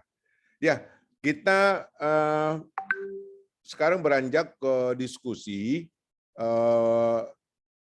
Pak Ridwan dan Pak Beni, ada satu pertanyaan dari Ibu Kaprodi kita dan juga dari saya, Pak. Mungkin ini sebagai awal diskusi kita saja. Dari saya buat Pak Beni, sejak adanya Jakarta 1, kemudahan apa atau prestasi seperti apa yang diperoleh oleh DKI Jakarta dibanding sebelum ada satu data atau Jakarta satunya DKI. Kemudian ke Pak Ridwan, Pak, saya lihat tadi CV Bapak ada juga bantu di Bappenas. Di bagian mana Bapak dari ilmu yang tadi banyak dari Bapak sampaikan tentang planning, di bagian mana yang banyak Bapak bantu di Bappenas dan seperti apa kerjasamanya. Kemudian dari Bu Ova, bisa Pak ya langsung ke Bu Ova ya. Dari Bu Ova ini ada pertanyaan, tentunya awalnya terima kasih Pak Beni dan Pak Ridwan. Kemudian pertanyaan beliau ke Pak Beni, kata kunci dari digital planning adalah integrasi dan kolaborasi sehingga data itu penting. Namun memang nggak semua institusi orang mau membuka data. Lalu apa strategi DPMPTSP dalam mengembangkan Jakarta 1? Terima kasih, mirip-mirip pertanyaan saya. Baik, dimulai dari Pak Beni dulu kali ya, nanti ke Pak Ridwan. Silakan Pak Beni. Kalau prestasi ya, maksudnya Pak Antoni ya Pak. Hasil ya Pak, hasil yang Hasilnya ya. ya Pak. Hasilnya pertama adalah informasi ya bagi masyarakat karena transparan. Dengan adanya data yang lebih transparan terkait rencana tata ruang, maka orang sekarang nggak bisa dibohong lagi Pak, itu Pak ya. Bapak mau bangun, bisa apa enggak? Lahannya ternyata H1 atau lahannya R5, ketahuan di rencana tata ruang. Itu menjadi nyata gitu Pak ya. Kalau dulu kan sistemnya masih manual, kalau orang mau minta izin kita harus ke kecamatan dulu, ke kota atau ke kita untuk minta namanya ini rencana tata ruang untuk tanah saya apa gitu. 4 gulipatnya lebih banyak dulu Pak. Gitu, Pak. Mungkin nggak kelihatan, tapi dengan adanya keterbukaan data 4 gulipatnya menjadi lebih sedikit. Itu makanya mungkin KPK mendukung kita karena ini urusannya informasi itu bisa digunakan untuk 4 gulipat gitu Pak. Itu ya. Yang kedua prestasi ya artinya data-data berbagai kebijakan menjadi lebih terintegrasi gitu ya antar berbagai SKPD, SKPD, dan menurut saya masyarakat lebih partisipatif. Apakah Mas semakin cepat Pak? Semakin cepat pasti. Ya semakin cepat. Dan keputusan cepat gitu kan ya, orang tahu oh ini nggak bisa, gitu. Artinya pengendaliannya, oh memang nggak bisa. Kalau dulu kan nggak tahu bisa apa enggak Pak ya, gitu. Harus ke officer dulu disahkan. Kalau sekarang udah ketahuan mana yang bisa mana yang enggak gitu kan ya. Artinya penerapan atau implementasi rencana tata ruang menjadi lebih pasti. Yang Bu Opa ini sebetulnya bukan PTSP ya, tapi DKI ya. Bagaimana strateginya? Strateginya sebetulnya adalah ya pertama ya kita beruntung DKI ada Pak Anies pamit, itu komitmen yang penting. Yang kedua harus bermanfaat Bu, bermanfaat untuk semua orang. Yang ketiga alternatif data itu banyak. Jadi kalau orang nggak mau nyerahin data, ya kita buat data, pakai interpolasi, pakai apa? Kayak saya perlu data NJOP. Data NJOP itu pasti susah dibuka kan? Tapi kita pakai pendekatan interpolasi sehingga keluarlah data NJOP. Ya memang nggak akurat, kalau mau akurat ya ditanyain satu-satu, kita sensus kan. Di mana-mana kan seperti itu kan. Itulah tujuan yang kita sekolah kan. Datanya ada misalnya cuma ada 1.000, padahal ada 1 juta populasi, ya kita pakai pendekatan statistik, interpolasi dan lain-lain. Itu. Tapi intinya satu Bu. Yang penting adalah dia harus berguna. Ketika apa yang kita kerjakan itu bermanfaat bagi semua orang, maka dukungan pasti akan ada. Studi pasti banyak dilakukan oleh para planner, tapi kan data itu nggak pernah di-sharing. Kita nggak tahu apa yang dilakukan oleh planner. Itu juga mungkin plannernya jadi takut kan ngebuka hasil studi-studi tentang pembuatan RDTR atau apa di daerah lain. Kendala pasti ada, tapi kalau kita menyajikan data dan itu bermanfaat bagi planner, ya pasti dukungan dari planner kan. Harus dibuat, harus memang rame-rame. Kalau enggak, biayanya jadi mahal. Ini mahal, tetapi secara secara cost bisa jadi tidak mahal kalau kita ya gotong royong. Ini itu Bu. Tapi bermanfaat itu yang paling penting. Itu yang susah sebetulnya menurut saya. Bagaimana tetap membuat ini mutakhir sehingga tetap bermanfaat. Begitu ini tidak bermanfaat, ya sudah. Jadi kriterianya yang seperti saya sampaikan pada slide terakhir itu ya akurat penting ya. Bikin peta itu akurat penting. Tetapi lebih penting lagi kalau itu berguna. Nggak ada gunanya akurat, tapi nggak ada gunanya kalau data yang kita buat akurat, tapi orang merasa ini nggak ada gunanya, ini data gitu. Iya Pak. Pasti itu Pak. Ya, terima kasih. Investasi mungkin mahal, tapi operasional jadi murah Pak. Apalagi manfaatnya lebih besar. Baik, Pak Ridwan. Silakan Pak Ridwan. Ya baik Pak Moderator, Pak Antoni. Saya mungkin kalau di Bappenas hanya terlibat sebagai tim penilai independen saja Pak, bareng teman-teman dari UI, ada Pak Raksaka Mahi, begitu ya, dan para senior lainnya. Ya sebetulnya untuk memahami yang tadi begitu ya, bahwa sekarang ternyata pada tren terkini itu memang digital tools tidak bisa dijadikan sebagai inovasi andalan begitu ya, karena memang sudah umum di dunia modern itu. Tetapi yang penting ialah outcomes-nya, dan apakah outcomes-nya itu yang didukung bila menggunakan digital planning tools itu begitu ya, sesuai nggak dengan prioritas persoalan dari masing-masing daerah tersebut begitu ya. Dan apakah sisi sejarah dan budayanya terinclude begitu, termasukkan di situ. Nah, itu mungkin pembelajaran yang bisa kami dapatkan begitu ya dari Bappenas tersebut begitu ya. Ini juga Pak, sekaligus saja mungkin saya akan menjawab, ini ada dari Ibu Silka terkait dengan digital planning tools apa saja yang boleh digunakan untuk merencanakan atau inovasi rencana kota yang lebih baik. Sebetulnya apapun bisa dilakukan karena tantangannya di tayangan yang terakhir itu begitu ya, ada akronim dari do real planning itu, do real planning. Tetapi di lain sisi ada dengan perluasan keilmuan ini, setidaknya ethics begitu ya, jadi lebih berkembang begitu. Bukan hanya etika di bidang perencanaan, tapi etika dalam hal penggunaan teknologi, terutama teknologi informasi dan komunikasi. Dan satunya lagi, memang yang kita komit terhadap itu termasuk juga UI yang sudah dari dulu begitu ya, yaitu sustainable development begitu ya. Jadi 3 hal ini begitu ya, antara teknologi, sustainable development, dan perencanaan kota itu sendiri, etika dari 3 hal tersebut. Adapun tadi yang berhubungan dengan kode etik ini, sebetulnya saya tadi mencari PowerPoint-nya dulu, ada di buku saya yang perencanaan kota abad 21. Jadi pergeserannya seperti bagaimana, bahwa memang sekarang begitu ya, ya informasi bisa terbuka semua juga begitu ya. Tapi saya teringat preliminary survei untuk riset disertasi 11 tahun yang lalu, tidak terasa sudah 11 tahun yang lalu, bahwa untuk konteks Indonesia di mana penduduknya beragam begitu ya, baik bila keterbukaan informasi itu sesuai dengan kewenangannya juga begitu ya, karena ada dampak yang dapat saja dampak itu memberikan dampak negatif bagi perencanaan itu sendiri begitu ya.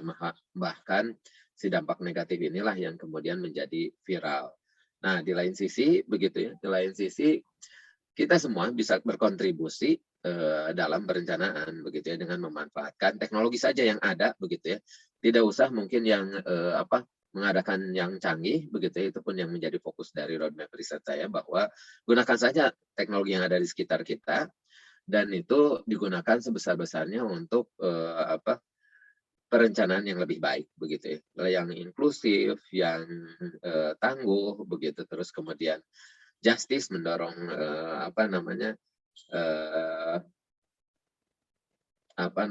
keadilan begitu ya, keadilan bagi semua. Itu mungkin Pak Moderator, Antoni. Terima kasih Pak Ridwan. Bagi Bapak Ibu atau mahasiswa yang ingin bertanya, mohon menulisnya di room chat. Nanti saya bacakan dulu yang dari chat, kemudian saya persilakan kalau ada waktu bisa bertanya langsung. Ini ada pertanyaan dari Bu Ana, ditujukan ke Pak Ridwan. Saya Ana dari RSUD Taman Sari. Saya ingin bertanya bagaimana upaya pemerintah dalam rangka peningkatan ekosistem investasi dan kegiatan berusaha di Jakarta. Mohon dicatat dulu Pak. Kemudian tadi dari Bu yang ke Pak Ibu Silka sudah dijawab. Kemudian dari Pak Iwan Kurniawan, untuk kedua pembicara, apakah ada perbedaan dalam praktik perencanaan sebelum dan selama pandemi COVID-19? Bagaimana kelebihan dan kekurangan alat-alat baru ini membantu atau menghambat proses perencanaan? Satu lagi ya Pak ya, mudah-mudahan masih bisa ingat. Terakhir, yang ketiga dari UNS, Dr. Bambang S. Pujiantio. apakah ada strategi pemanfaatan dan pengamanan data, big data? Kemudian kedua, bagaimana strategi pengembangan SDM planner lokal dalam era revolusi industri 4.0. Silakan Pak Ridwan dulu Pak, karena tadi ada, maaf Pak Beni, tadi ada pertanyaan yang dari rumah sakit umum.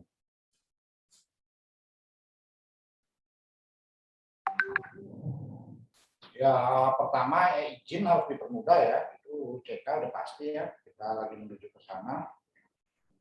Saya kira itu dengan penyederhanaan persyaratan, yang kedua integrasi sistem, itu pasti izin akan lebih mudah, akan lebih ya pasti terdorong investasi ya. Tetapi investasi ini selalu dibayangkan bahwa investasi ini yang tadi bilang kan, investasi ini selalu orang Cina datang ke sini, orang Amerika datang ke sini, orang Singapura datang ke sini, ya kayak berinvestasi di sini. Padahal enggak hanya itu. Investasi yang terpenting menurut saya adalah bagaimana menggali potensi dari aktor-aktor usaha yang ada. UMKM kita dorong, bagaimana dia bisa linkage dengan sektor formal dan lain-lain. Itu yang kayak ada program Jakpreneur dan lain-lain. Kelihatannya itu sederhana, tapi sebetulnya itulah salah satu bentuk investasi. Itu menurut saya yang suka dilupakan bahwa investasi itu dibayangkan orang Cina datang bikin kereta cepat, padahal nggak hanya itu. Itu mungkin dari pendapat saya. Yang kedua yang menarik sebetulnya adalah yang Pak Bambang S ya, langsung aja ya. Apakah ada strategi pemanfaatan pengamanan data? Menurut saya sejauh data yang disampaikan, data itu kalau saya beda mungkin dengan Pak, data itu harus terbuka Pak Ridwan, itu kan ya. Dari terbuka itu akan ada koreksi. Jadi kalau datanya salah, orang akan mengkoreksi. Itu yang pertama. Yang kedua partisipasi ya. Saya ini ya plus minusnya selalu ada. Bagaimana pengamanannya? Ya data-data yang bersifat pribadi ya, nama orang, nomor induk NK ya, KTP, nomor telepon, ya jangan di-sharing gitu, yang di-sharing yang bersifat umum. Gitu kan. Kalau hak tanah ini haknya apa? Itu saya nggak apa-apa. Gitu. Tetapi kalau pemilik tanah itu di-sharing, ya kita siap-siap aja bocor kemana-mana. Bagaimana strategi pengembangan SDM planner lokal dalam era revolusi industri 4.0. Saya itu selalu percaya bahwa yang namanya planner itu ya pelajaran saya dulu ya waktu sekolah. Planner itu merencanakan masa depan dan spasial, komprehensif, terintegrasi komprehensif. Itu yang harus didorong. Planner terjebak ya proses perencanaan sekarang, mohon maaf ya ini bisa benar bisa salah, tapi ini pendapat pribadi, proses perencanaan sekarang lebih bersifat politis. Teknisnya tuh nggak ada. Gitu. Kita jadi kayak orang planner kayak cuma notulen, bukan bikin notulen kalau ada GD perencanaan gitu. Padahal enggak. Padahal kita harus bisa menyajikan data. Dengan data itu maka keputusan ya FGD perlu dilakukan ya, proses politik tetap dilakukan, tapi dengan adanya data yang kita miliki, yang planner miliki, bagaimana menerjemahkan data itu ke dalam bahasa yang mudah dimengerti, itulah tugas planner sehingga proses politik menjadi lebih terarah, bukan hanya kepentingan tertentu aja. Ya kita harus dengan data banyak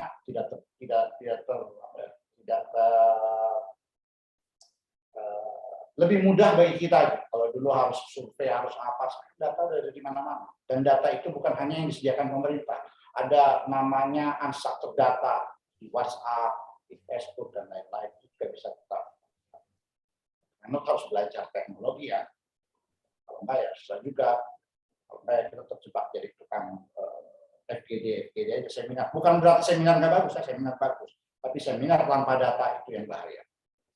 Satu lagi yang terkait COVID ya, COVID ternyata kita bisa bekerja, kita bisa kuliah kayak sekarang ya, kita bisa kuliah atau berdiskusi tidak ketemu gitu kan ya.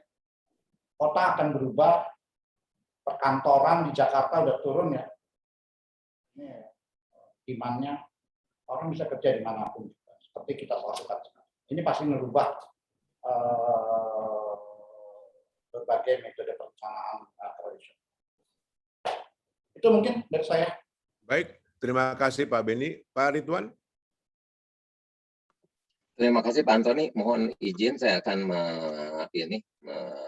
menggunakan kesempatannya untuk sharing screen begitu ya.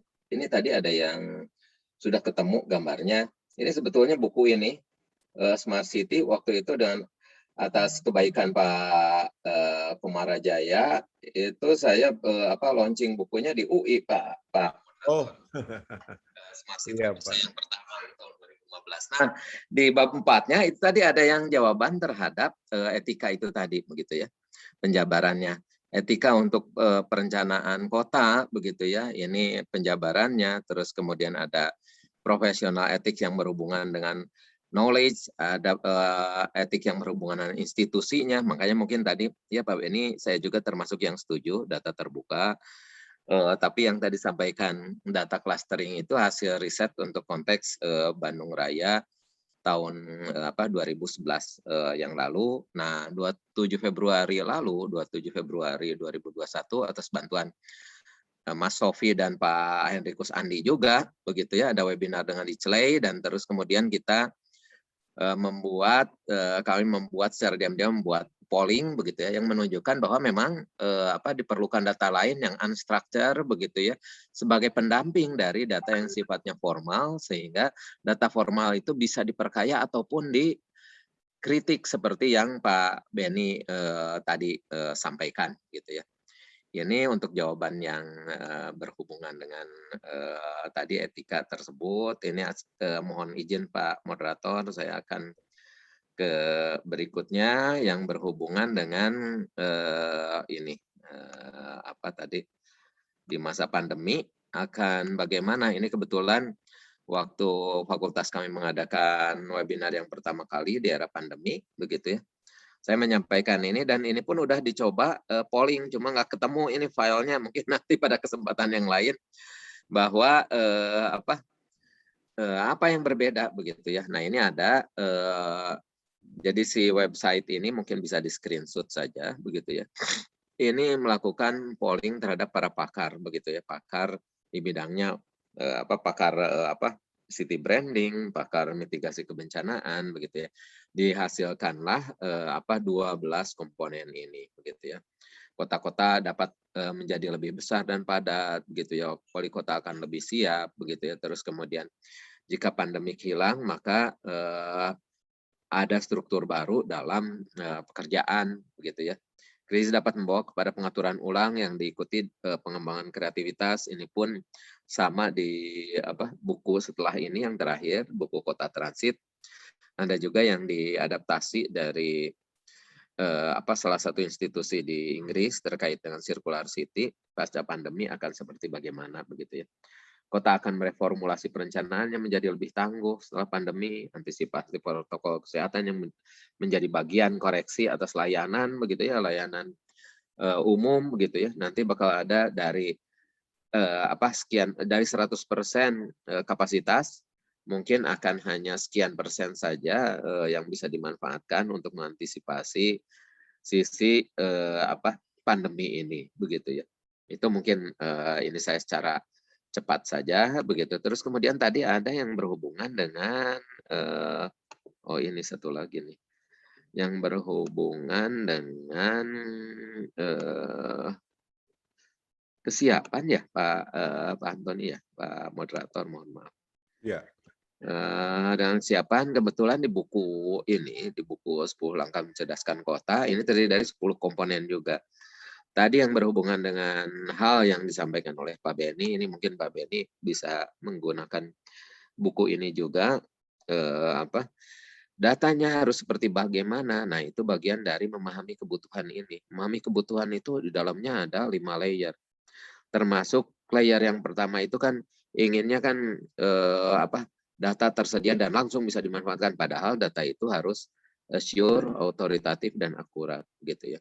Untuk sampai kepada nanti layanan yang faster, cheaper and better tersebut. Tapi di lain sisi dalam hal penyediaan layanan yang lebih baik tidak hanya semata layanan begitu ya, tapi harus ada infrastruktur konektivitas dan juga ruang fiskal. Dari mana untuk mengadakan fasilitas atau sarana dan prasarana tersebut begitu ya. Jadi ini saya terangkan sampai ke 10.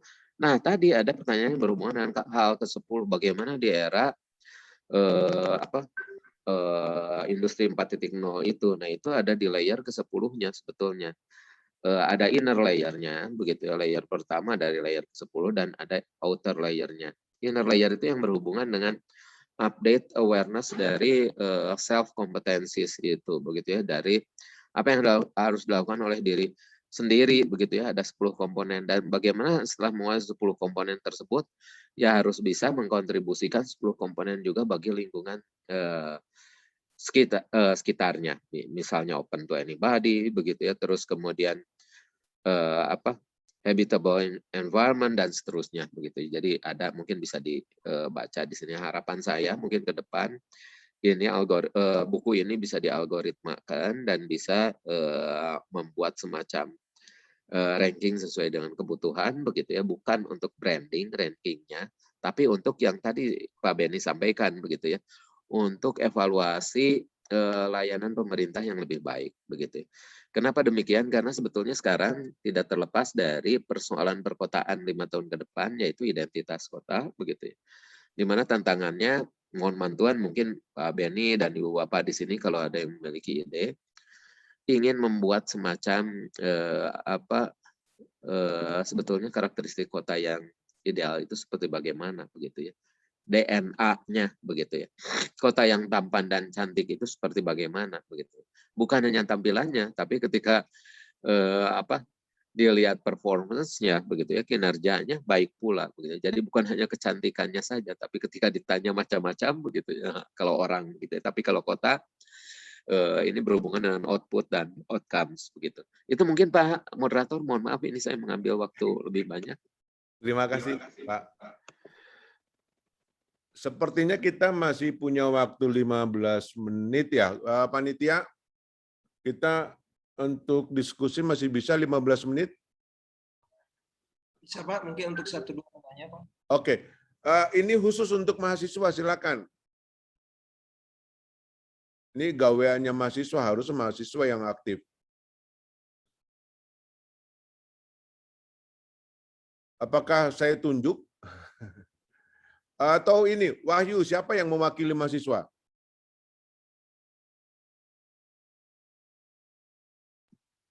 Baik Pak, mungkin di sini ada yang Mas Opi mungkin, yang ketua tim. Oke, silakan. Harusnya sih ada yang bertanya karena ilmunya banyak dan mungkin ada yang belum terjawab atau masih tadi ada yang terlewatkan, silakan ditanyakan. Mas Opi, Mbak atau Mas? Mas, Pak, Mas. Mas, silakan. Ya. Mana ini? Ya, silakan. Ya, Pak. Kopi. Oke. Saya, Pak.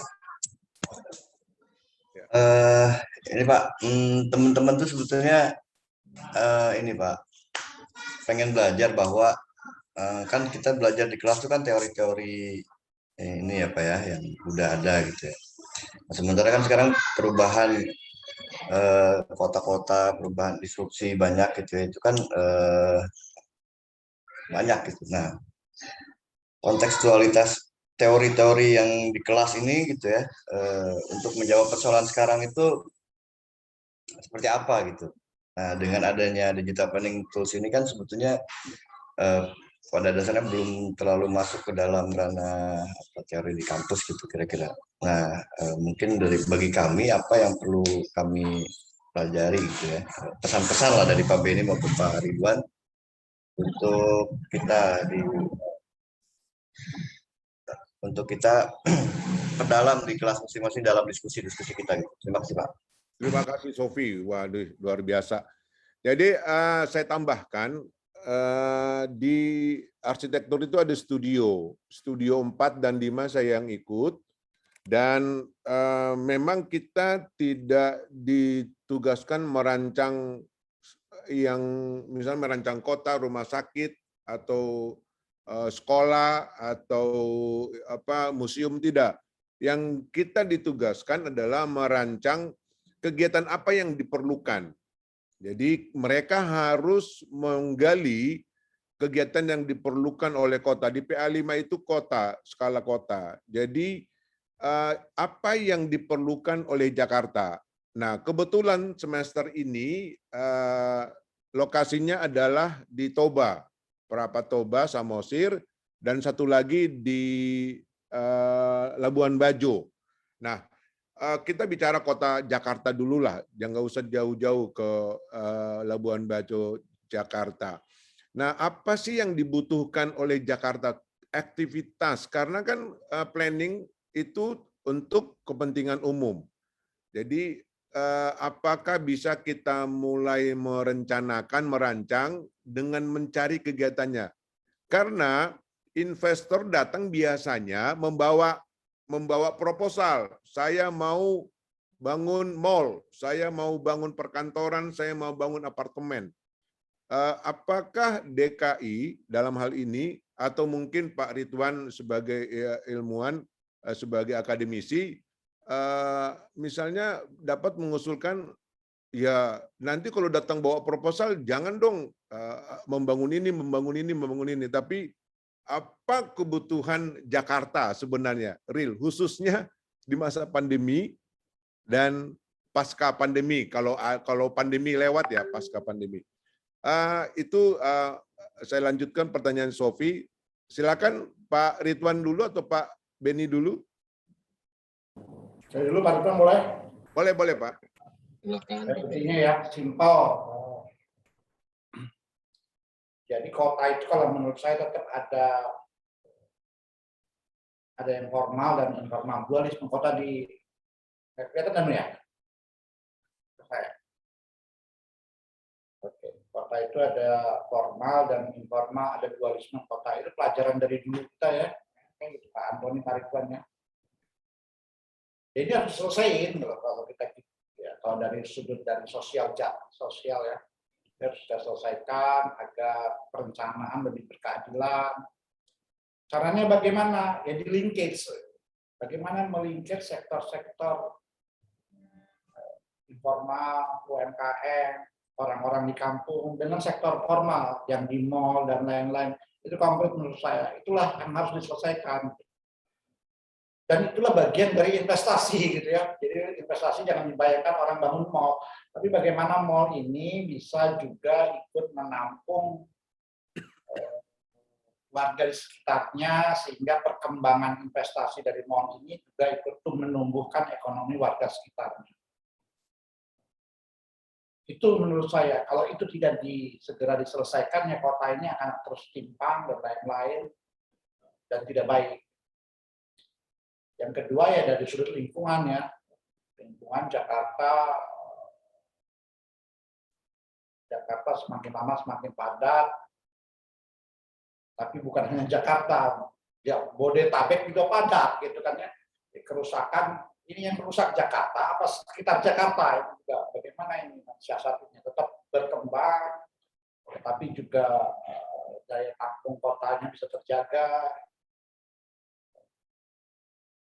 Pemindahan ibu kota akan mengurangi tekanan, tetapi juga apa yang harus kami lakukan, apa yang harus Jakarta lakukan, mau kemana nih Jakarta.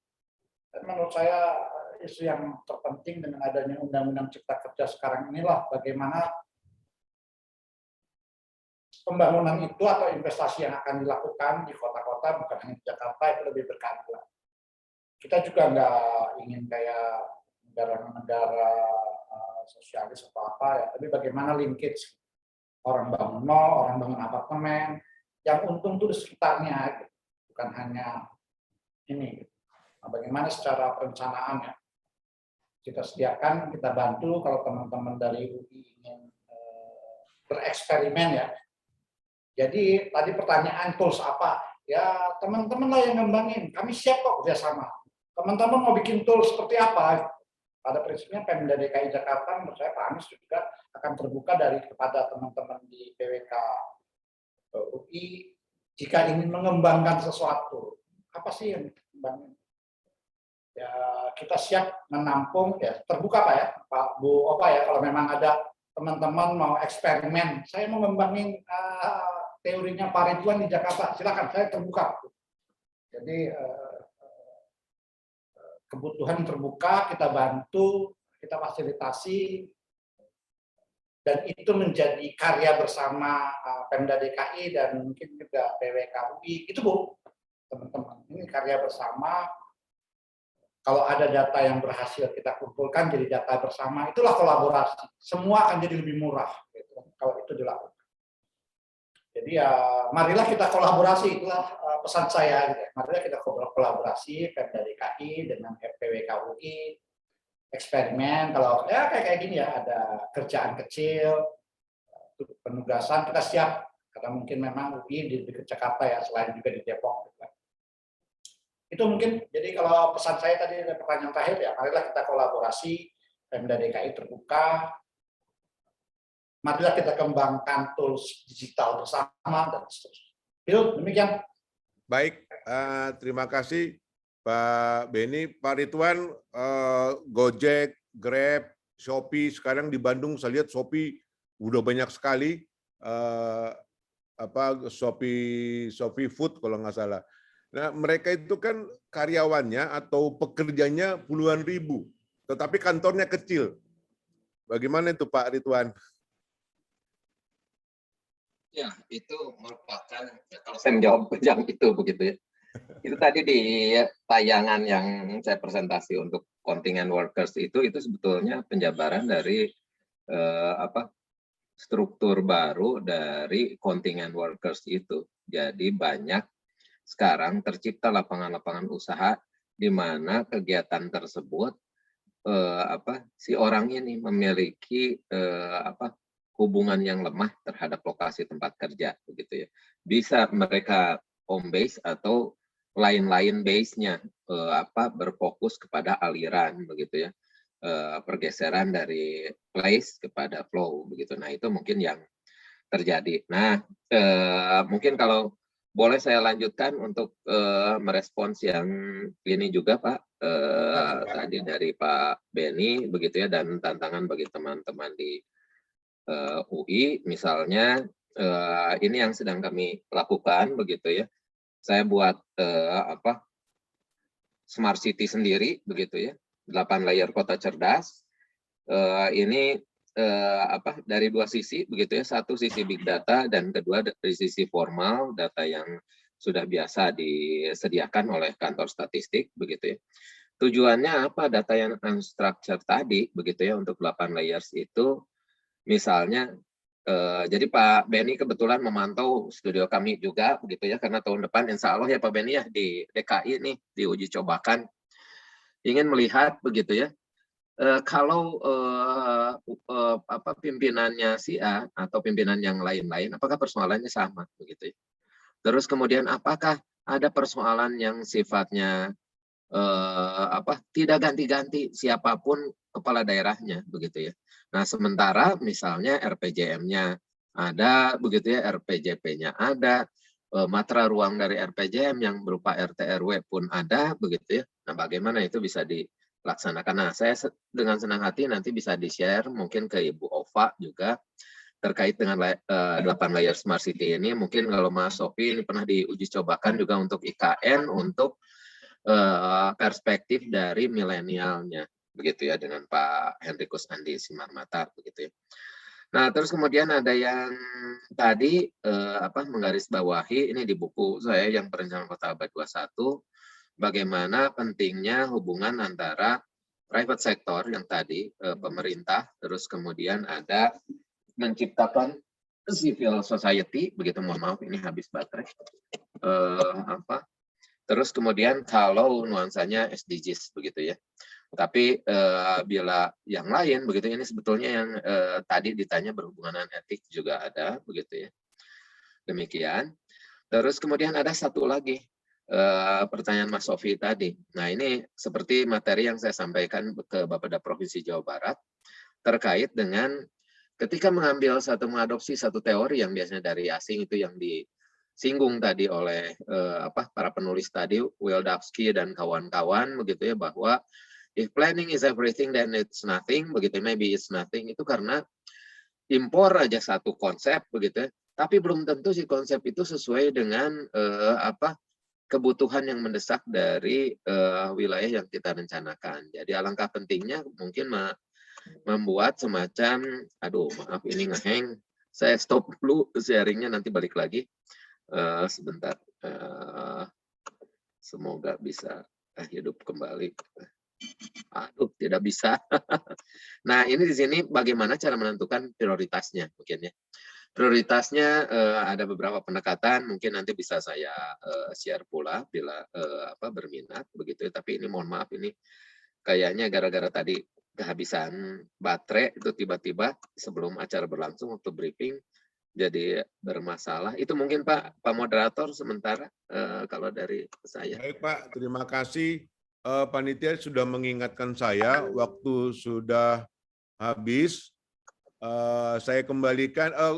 Terima kasih kok Pak Ridwan dan Pak Beni, luar biasa pencerahannya, ilmunya dibagikan, pengalamannya. Dan saya yakin ini berguna bagi mahasiswa kami, mahasiswa PWK, dan juga para praktisi-praktisi yang juga hadir pada saat ini. Dan mungkin di antara kita ada calon-calon investor juga kelihatannya.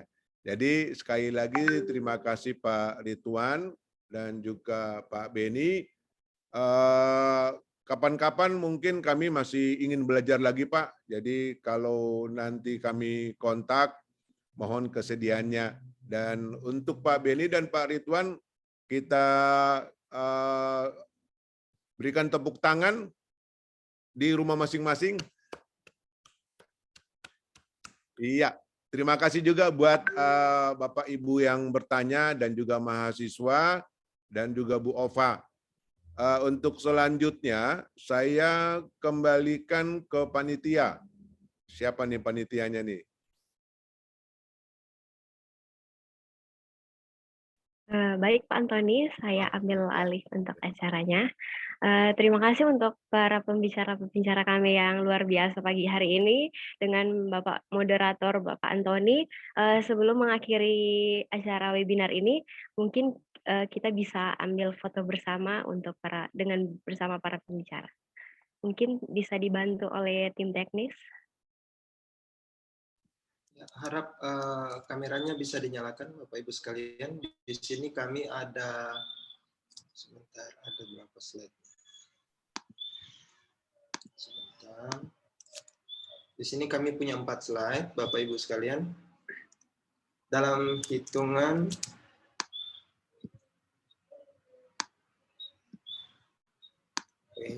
dalam hitungan 1, 2, 3, semangat. Oke, slide selanjutnya. 1, 2, 3. Oke, slide selanjutnya lagi. 1, 2, 3. Terakhir. 1, 2, 3. Oke, terima kasih. Silakan Mbak MC. Terima kasih untuk panitia tim teknis. Selanjutnya kami akan penyerahan sertifikat kepada moderator dan pembicara. Mungkin bisa diwakilkan oleh panitia.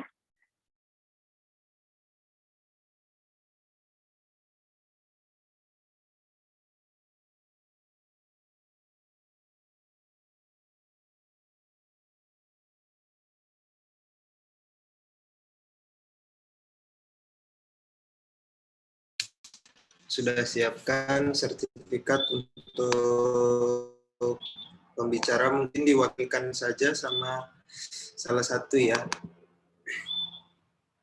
Yang lain nanti akan kami kirimkan ke masing-masing pembicara. Di sini kami sudah siapkan untuk di layar ada untuk Pak Ridwan, kebetulan yang sudah ready. Untuk Pak Ridwan dan pembicara yang lain mungkin akan kami kirimkan langsung, sudah ditandatangan sama Bu Ova. Itu saja MC mungkin.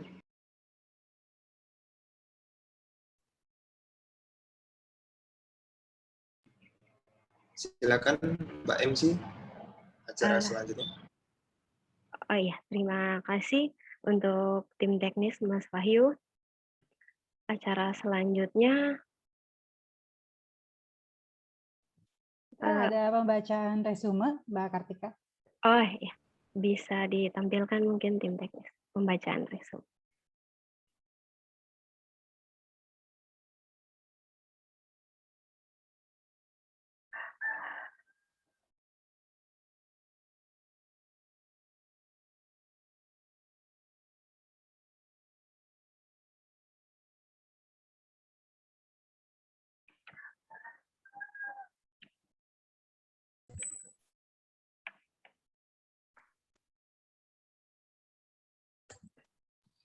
Baik, boleh nanti. Ya, silakan Mbak Kartika dibacakan. Resume untuk webinar kali ini itu membangun data dari Bapak Beni Agus Chandra, yaitu membangun database spasial dalam mendukung kemudahan berusaha. Pertama, pasca UUCK, persyaratan dasar kegiatan berusaha dan pendekatan perizinan berbasis risiko. Ya, kedua, berbagai pendekatan dalam perencanaan dari sisi komprehensivitas. Ketiga, kemudian ketidakpastian versus perencana untuk kegiatan masyarakat. Yang berikut, selain produk hukum, juga perlu kepastian keterkaitan spasial.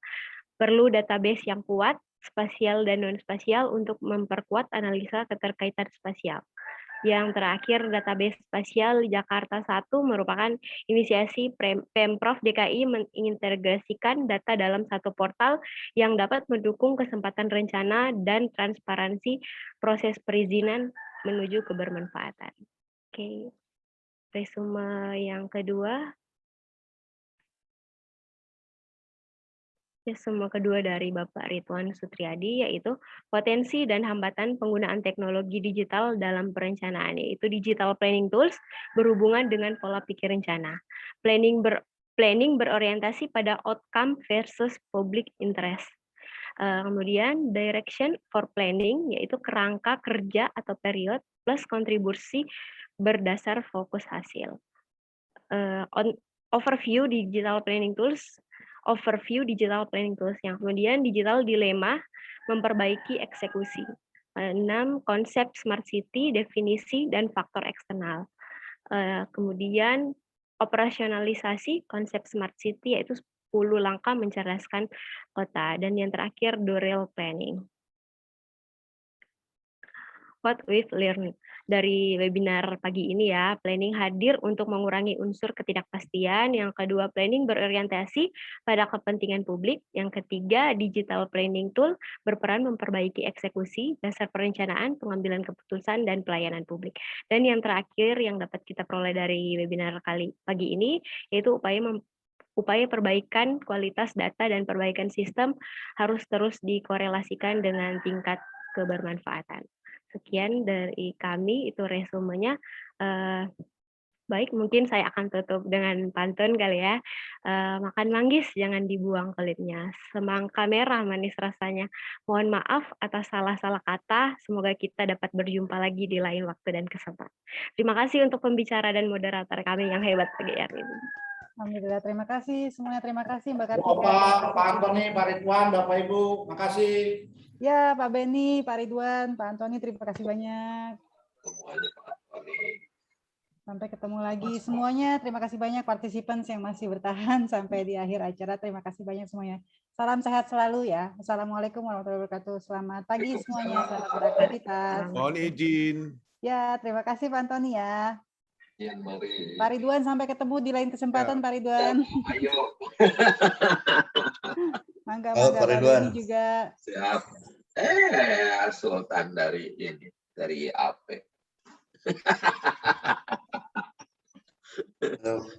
Pak Beni udah pergi juga ya? Udah. Ya, saya mau ini dulu. Oke. Makasih Pak Beni dan Bapak, teman-teman semua. Terima kasih.